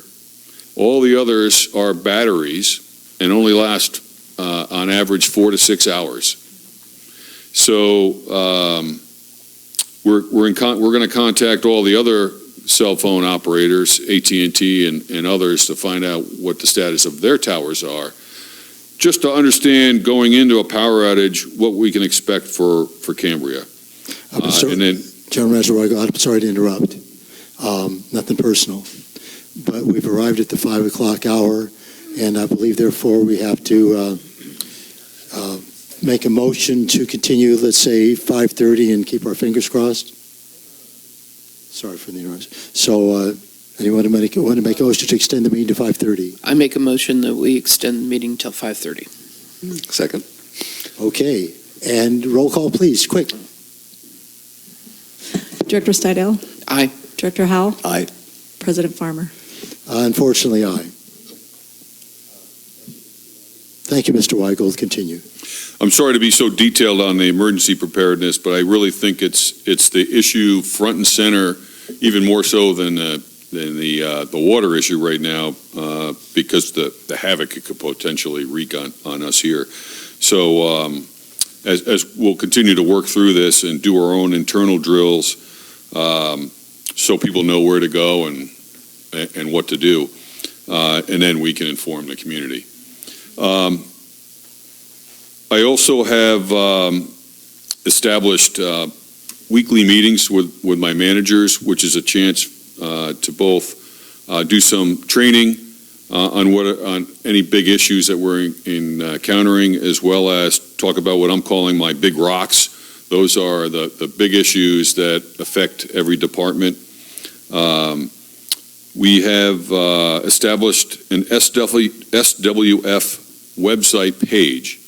So if you go on the CCSD website, as part of the R&I committee's conclusion that we need to provide a base level of knowledge, we started to build a one-stop place so people can understand what the SWF does and all the related documents as far as we have in our records electronically to post. So this is just a start. I welcome comments and suggestions for that page. I've got some already, but just know that it's a work in progress as we build it. As I told a couple of board members previously, I'm trying to build this so that my mother back in Connecticut could look at it and understand what we're doing. That's a low bar.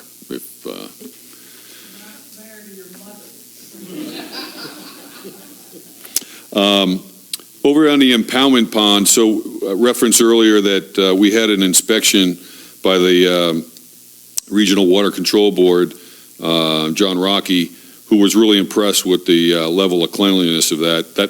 Those kudos all go to the water guys. They oversaw that and did a monumental effort. I think we took away something like 70 tons of 84 tons. I stand corrected of waste from there to clean that up, and that's going to be on their September agenda for final certification.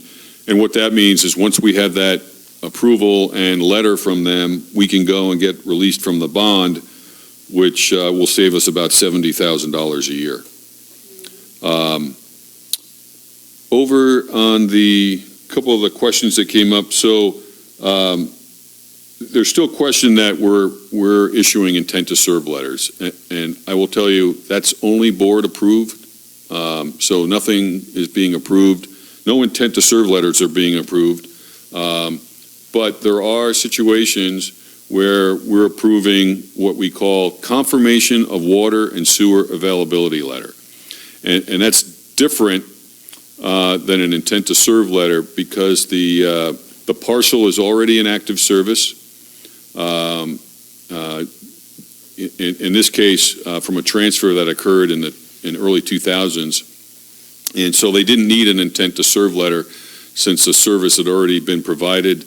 The parcel has a meter installed, and the customer pays the minimum billing on a bi-monthly basis. If we want to change that, that's going to require board consideration and approval for policy.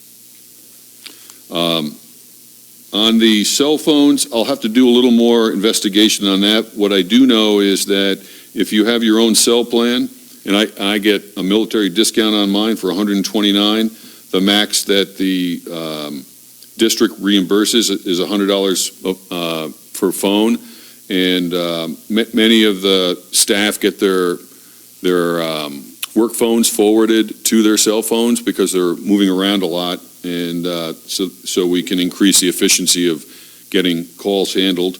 But I'll have to look at and understand the policy of how the $100 amount was arrived at.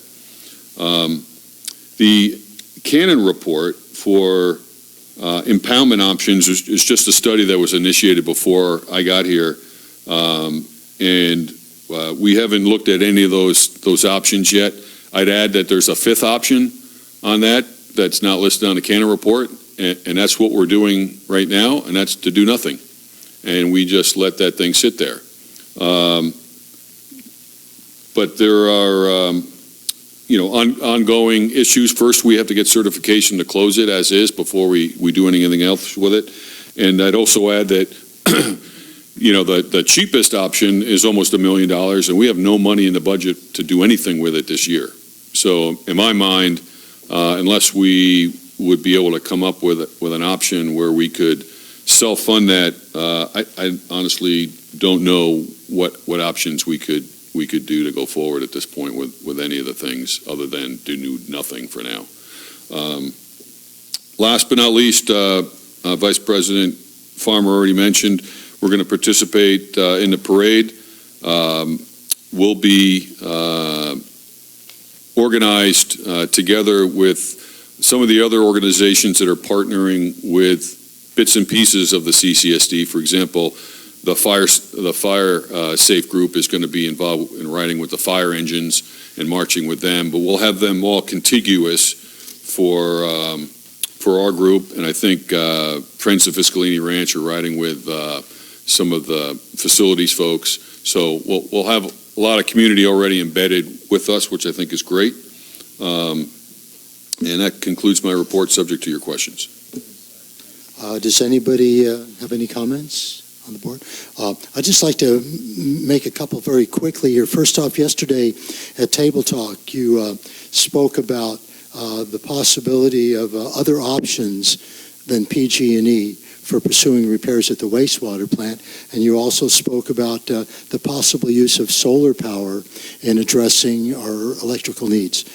Can you elaborate on that at all right now? Sure. So both of those subjects came out of my meetings with the SLO County Public Works folks. They mentioned to me that there were options other than PSE&G I think it's important to understand how they operate with this plan. They operate as a general contractor. So there's a very, very small group that runs this program, but they outsource virtually everything as other organizations that do the same function perform. So they outsource the design. That group goes and seeks bids from other third-party contractors, and we get options of what we want to proceed with in the future. So there are pros and cons for other options, and I don't have all that information because I'm just beginning to understand how that system works. But for example, PSE&G as sort of a state-blessed organization for this may have a faster track of getting things through regulatory agencies, which is part of this program. So I don't know that fast track, for example, is included if you seek another different route. So those are the important things that I'm going to have to understand about these other options. All right, thank you. Yes, I Director Steidel. think something else that may be but a potentially important piece to that, and others may offer this, I don't know, but as part of the turnkey process, PG&E was going to project manage all of that. So if we did pursue it with some other entity and they didn't offer that same package, we would have great resource impacts in terms of being able to bring the project management of something of that size into our staff. Yeah, and I should add too that the district's already looked at least 4 or 5 other options before PSE&G already. So some of these new options that SLO County is suggesting may have already been reviewed by our team in the past. So the acronym PSE&G is this subset of PG&E? It's just that generally it's been referred to PG&E. That's my mistake on that. Oh, it's the same organizations. Okay. Well, thank you, General Manager Weigold. I'd like to make a brief comment. You remarked that we now have the water facility out on San Simeon Creek Road now has its own web page, so we can see what the plant does. I mean, those are your words. So since there's so much misconception and misunderstanding about the plant, it would be a good idea if we had what the plant isn't doing and doesn't do, just to keep a balance. And I know we can't necessarily put that on the website, but that's just a comment from the temporary president of the board, basically the vice president of the board. So that's just a comment I wanted to make. Noted. One of the suggestions was myths, lores, and legends as a section. Cool. All right. Okay. The finance manager report, and Pam, let me just say this much. Pam Duffield really works hard at her job.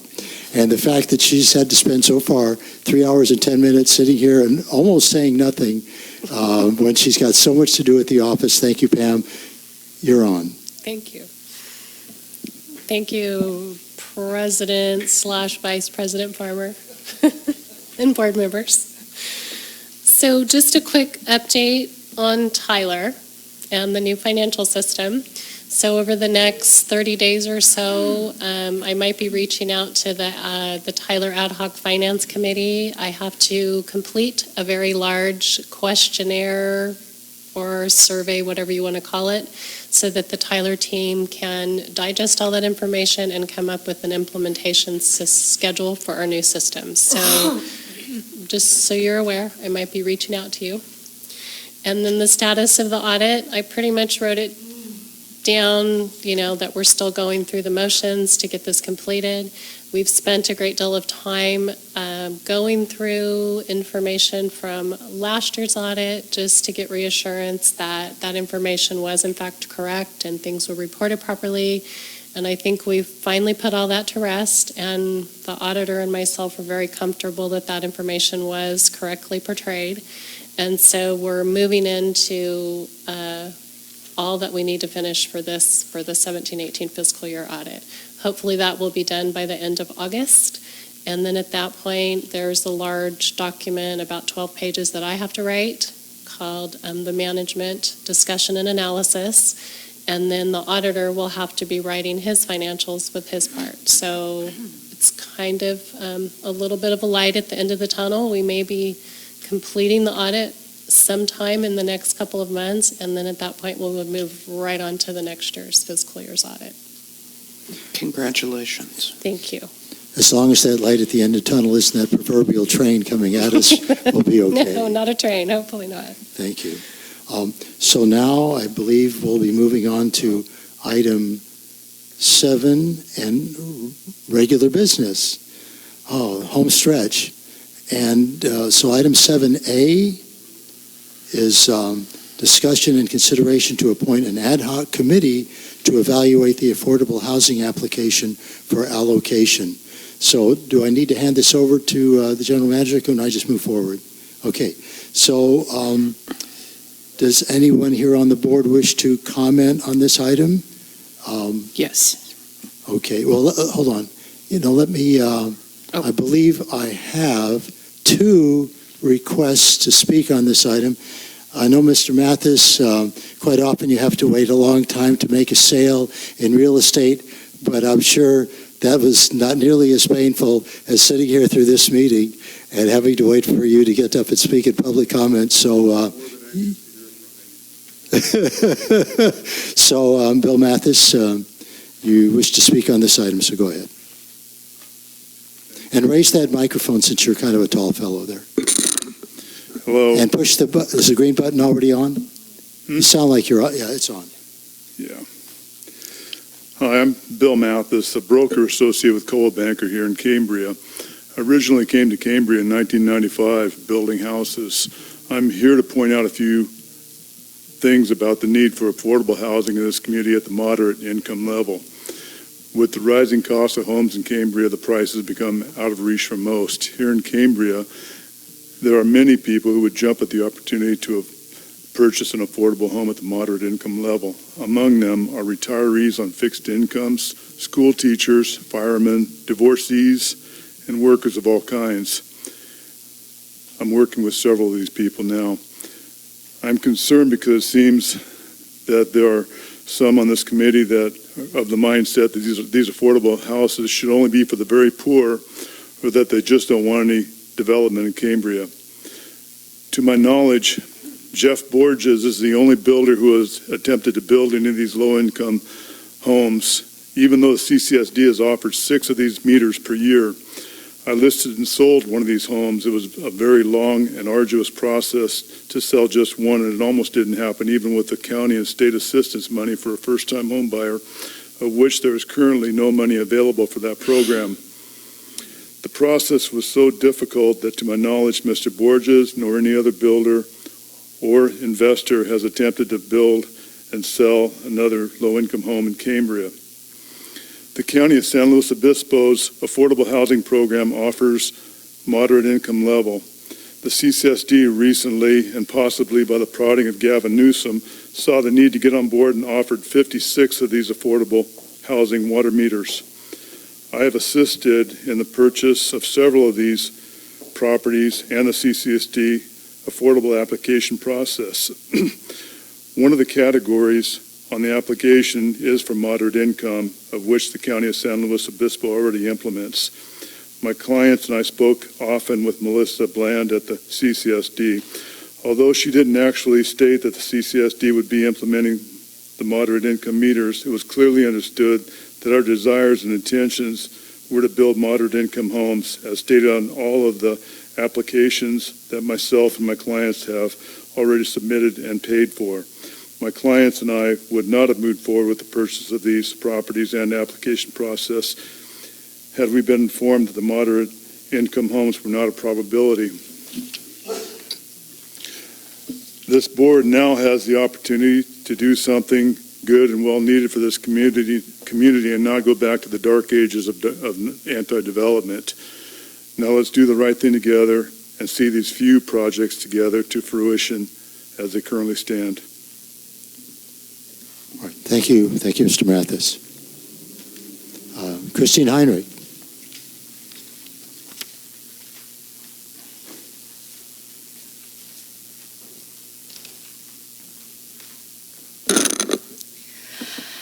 Thank you for appointing a committee to discuss this important issue. One of the subjects of discussion should be the definition of the various levels of affordable housing. I've not been able to locate the particulars, but the board needs to know what price range and income levels are under consideration.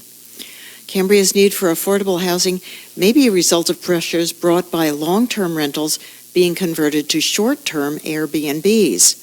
What can Cambria do to manage its existing housing better? Los Angeles recently adopted regulations to address that problem. They include things like hosts can only register one property with the city at a time, and the property must be at their primary residence where they live at least 6 months out of the year. Rentals are limited to a 120-day annual cap, and rent-stabilized units are no longer allowed to be used for home sharing, even if the host owns the unit. I look forward to the ad hoc committee recommending changes that will enhance Cambria's housing without adding more residents that put increased pressure on Cambria's limited resources. Thank you. Thank you. So I'll bring it back to the board for discussion. Yes, Director Steidel. Oh, I would like to make a suggestion, and actually, this is because of the information that Director Rice provided earlier in terms of her not being able to take the policy committee, which then infers that either yourself or Director or President Pearson would be the member of that board. Now, this particular suggestion for this ad hoc committee was suggesting that 2 directors be on it. My suggestion is that in terms of considering and appointing an ad hoc committee, we wait until we have the full board membership here for discussion of it, because we're going to need to understand the impact to all of the existing policy or all of the existing committee members and have a an honest conversation about commitments of time and efforts that obviously the individual board members are going to have to make to this. So my recommendation would be that we at least delay this until our second meeting this month, when the probability of having the full board involvement is in place. So, Ms. Madrid, we can make that a future agenda item for next week? Is that possible? Yes, I think we have something else we Pardon need me, to Mr. Carmel. Well, we need a motion Director Howell, how do you feel? to move it forward. We can't just do it without a motion. Well, but I was going to agree. What's your opinion on that? My opinion is that I think it would be more productive to have the whole board. I think that's only reasonable. But I think we do need a motion to postpone to next week. For the record, a motion would be good. Yeah. So. Thank you, Director Howell. So do we have a motion to postpone this item until next week, August 15th? I move that we postpone regular business item 7A, discussion and consideration to appoint ad hoc committee to evaluate affordable housing applications for allocation until the board meeting of August 15th. Director Howell, do we have a second? Yes, I second. But I'd like to say a few words before we take a vote, if I may, with your permission, Mr. Vice President. Okay. Two things. First of all, for people who are interested in public comment, people who address the board and ask the board questions and then leave the room don't get a lot of sympathy from me. So if you plan on talking to us, I suggest you stay around to hear if there's anything to say back, if you want to have a good relationship with, at least with me. I find it irritating when someone comes up, tells me something, and then walks away. So just for future reference. I need some clarification. I would second that. Thank you. Okay. Some clarification, however, from staff. My understanding is different than what I'm hearing. So let me tell you what I understand, and you guys tell me if I'm correct. The 56 things that we are talking about are not water meters. They are simply an allocation pool from which we may then award meters, but we're not talking 56 meters. That's not what we're talking about. We're only talking about the allocation pool, so that should the district at some point decide that it was appropriate to add another affordable project, it would come off of that 56 pool. So we are not giving out meters at this point. That is not what we're doing, and I want to be very clear. Now, first of all, I'm getting nods from the staff, so is my understanding correct? I'm seeing from Melissa. Well, that's one person. How about the rest of you? I think technically that is correct, but ultimately they do become meters once those allocations turn into houses.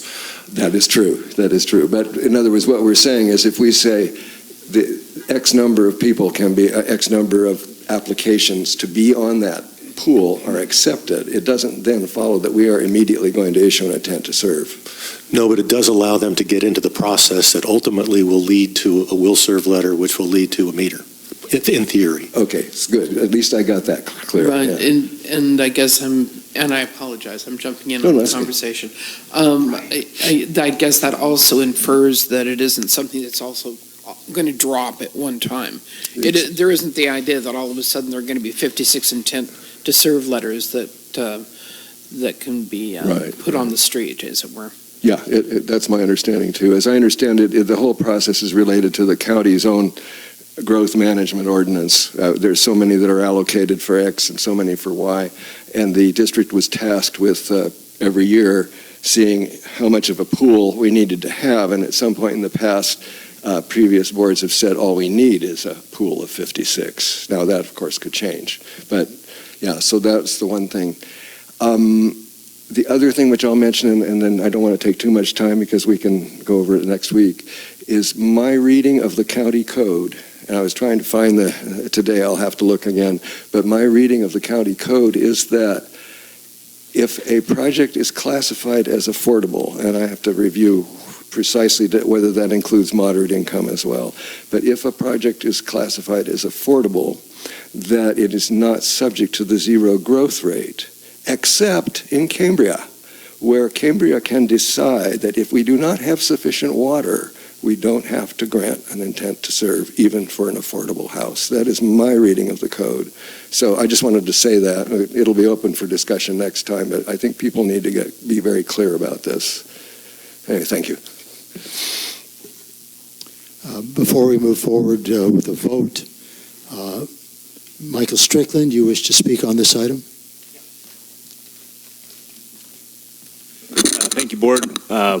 I just wanted to speak on Mr. Mathis's behalf since I'm with him, and he had a previous engagement, so he had to leave. But just wanted to make it clear he didn't intend to not, talk and go. But thank you for the clarification on the topic. And so I just kind of had a question about the ad hoc committee that might get appointed. It would continue the discussion as to what nature of applications might be approved and considered, and it's kind of would turn into from what I understand, an ongoing discussion as it connects to the availability or understanding of water. So, Well, it would be, there are two things. One, part of the conversation and consideration that we would have on the 15th would be to very specifically define all of that. But if we were to follow it in terms of the way that our other committees are operating with the board, they are not the decision makers, but they are in a position to do some of the heavy lifting, shall I say, because we have a very limited staff, and provides an opportunity for the community members to be able to participate directly in the process also, and that recommendations come from that and are brought through the staff for presentation to the board. Did I summarize that appropriately? That sort of fits my understanding. In other words, once the ad hoc committee is formed, then they would interact with all the interested parties and presumably hopefully come up with a recommendation that the entire board would then. And the board might not follow with our recommendation too. There's only two. Right. Excuse me. And I don't know that the ad hoc, and again, this would be part of conversation probably for the 15th. I don't know if we would need to actually be interfacing directly with the parties themselves who would be filing, so much as it is we would get information from staff regarding that and feed information back. But again, that's all open for conversation. I'll get off my mic because I think we have to extend the meeting. Yes, we Just do. one quick comment I was going to mention is thank you for that, number one. And it was mentioned earlier there's a Water Resource Advisory Committee, that there's an opening. I just wanted to put myself out there. I know it's not quite the appropriate time, but I'm a former well driller from the Central Valley, and I drilled over 3,300 wells in 15 years, which some of my associates, they haven't done that in 40. So when it comes to water and understanding, I'm connected to a lot of people that live and work in this area. And if there's an opening for that committee, I'd be willing to be a part of it. If my understanding of water as a resource is extensive. So thank you. Can I answer that? May I? Yes, Mr. Strickland's wait there, and Director Howe would like to speak on this issue. Very briefly, if you'll see me after the meeting, if you can wait till if you can wait that long, sure. I'll give you more information. There's a website you can go to and stuff. That'd be great. Thank you. Thank you. Thanks for your time. Well, once again, we've arrived at the magic hour, and we need a motion to extend the meeting till 6 o'clock. My turn this time. Yes, I so move. And I second. Can we take a roll call vote, please? Director Howell? Aye. Director Steidel? President Aye. Farmer? Sure. What option do we have?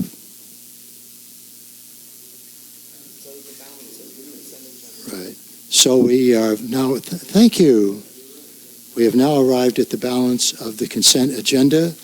I just want to briefly make a comment, as I often do, with regard to the cost of the water facility. And I just want to make a remark that in going through the items and the amounts of money that we're spending every month continue to decrease, thankfully, due to a variety of different circumstances, but the less money we're having to spend anywhere, especially on this controversial issue is a good thing. Actually, wherever we spend money or don't spend money is a good thing. But I just want to mention, so alphabetically, I'm moving through everything, and we get down to the bottom here, Western Alliance Bank, and once again, we're paying the principal and the interest on the bank loan, which is a total of just under $330,000 that we pay twice a year for another 15 years. People just need to be aware of that. So I just wanted to mention that. Other than that, can we approve the consent agenda? Make a motion, please. Okay. I would like to, but I do a quickie comment. Oh, sure. I noticed there's nothing about a credit card in this one. Is it that it's not being used, or it just the statement didn't come yet? Or did I just miss it?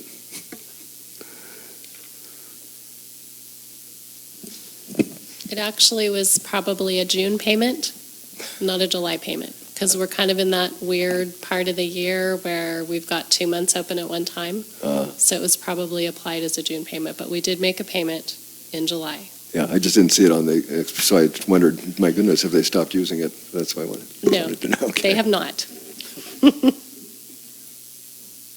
I move that the consent agenda be accepted. And I second consent agenda Accept the items word. A and B. Items A Since and B, we've right, yeah, yeah. voted on, okay.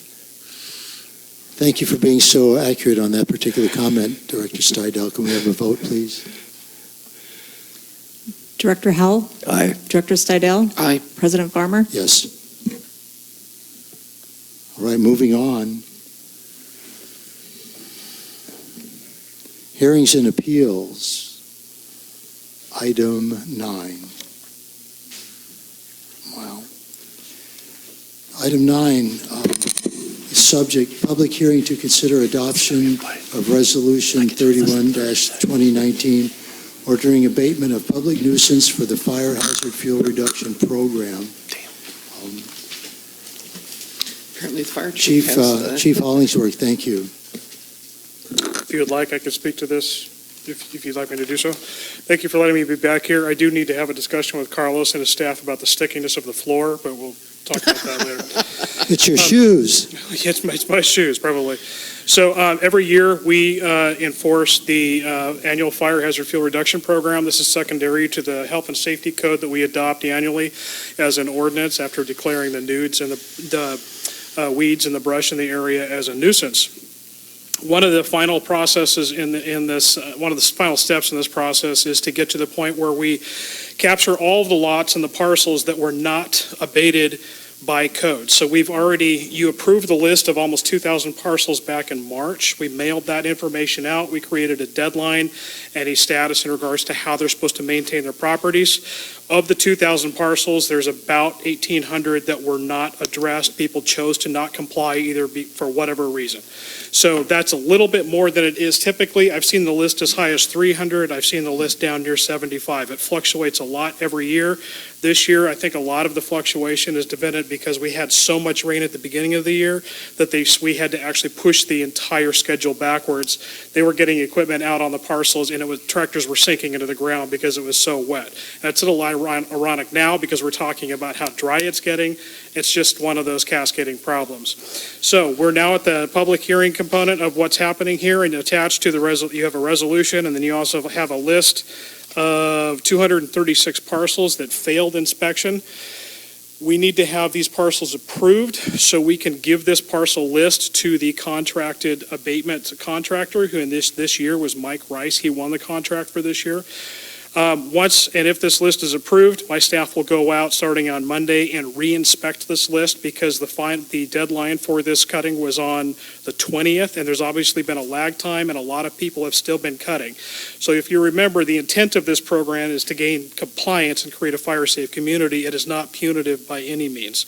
So there is a large number of these parcels that are going to come off this list. So in the meantime, we still have to approve it so we can give the list to Mike Rice after it's been modified. He'll go out and clear the parcels at the owner's cost, and then once they are cleared and inspected, we will then generate a bill for them, and that'll be mailed out through the finance department. Thank you, Chief Hollingsworth. Yes, sir. Let's make this open to discussion here on the board. And Director Howell. A question, perhaps for Mr. Carmel, on the resolution, section 3, where it says that it's referring to said public nuisance of dangerous vegetation, et cetera, that this is it looks like some of these parcels we don't have to have a hearing on next year if they show up again. Is that my interpretation?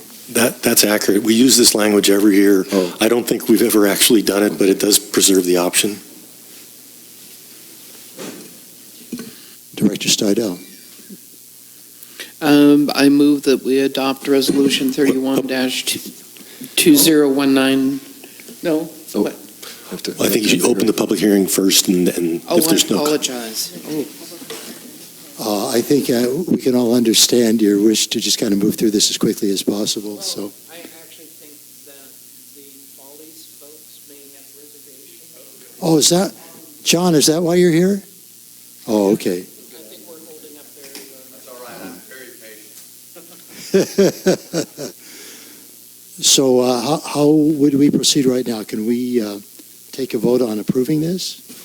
Just open the public hearing, and if there's no comments, you can take the action. Seeing no comments. Okay. No, with the hand. It's your chance to use the gavel. I'll just try to move forward here as quickly as possible. Would anybody like to comment on this item? Seeing none. Now you have to do it again. I have to do it again? Yep, closing it. See, they've been watching. They've been watching the proceedings, and I haven't. Now, yes. I would move to adopt Resolution 31-2019, ordering abatement of public hazard nuisance for the fire hazard fuel reduction program. A second. Can we have a roll call vote, please? Director Stidel? Aye. Director Howell? Aye. President Farmer? Aye. And now we're about to adjourn to closed session, and before we do that, do we have any public comment on any of the items on closed session? Seeing none. Vice President Farmer, I have to interrupt one more time. Just a couple of comments. Because we only have 3 board members and it's getting very late and we need to leave, staff's kind of recommending that we do the closed sessions next week. But we'll have a full board and probably more time. So if we could have a motion to effectuate that, that would be great. We have a motion to postpone closed session to next week. Do we need a motion? I guess we do. Yeah, we do, because it was a public thing, so we've got to publicly do this. So I move that the items currently scheduled for closed session be postponed until our next meeting next week. And I second that motion. Can we have a roll call, please? Director Howell? Aye. Director Stidel? Aye. President Farmer? Yes. And then one additional item. I'm sorry to keep talking. It's no problem. We've all talked up here. Karen Dean was nice enough to remind us that we're supposed to have on next week's agenda scheduling 2 town hall meetings. So what we'd like to do is have and fortunately the Brown Act, we inadvertently omitted the future agenda item, but the Brown Act does allow you to take action to put items on a future agenda. So we'll need a motion to that effect so that on next week's agenda, you'll have the ability to establish those town hall meetings. Well, since it's, may I speak? Go right ahead, Director Howell. Since it's coming out of the R&I committee, I guess it's appropriate for me to move. I move that this board consider at its next meeting, consider what is the magic words? Discuss and consider having 2 town hall meetings related to the permitting of the water project or water facility. The actual permitting of the... Well, it's the process. Well, no, it's both. It's all of the town meetings, well, the board has to discuss the process, but part of the process would be, this is no longer in the motion, the part of the process would be having these, what we're recommending, or what the sense of the meeting was, that we have these 2 town meetings. Maybe we leave the subject matter kind of vague right now. Right. All we need to do is just frame it for purposes of getting it on the agenda. Could you do it for me? How would you do it legally? I'm having a little problem. That staff adds to next week's agenda, an agenda item establishing 2 town hall meeting dates. Period. And we'll get the wording in there correctly. Okay, so what he said, I move. Okay. And I second. Thank you. The person with the big bucks clarified it very quickly, so do we need a vote? Yes. Thank you. And we'll take a vote. So, Director Howell? Aye. Director Stidel? Aye. President Farmer? aye. And this has probably been one of the longest meetings since we've incorporated the 3-hour meeting limit. So thank you all for your patience that are still here. Oh, Policy committee might need a director.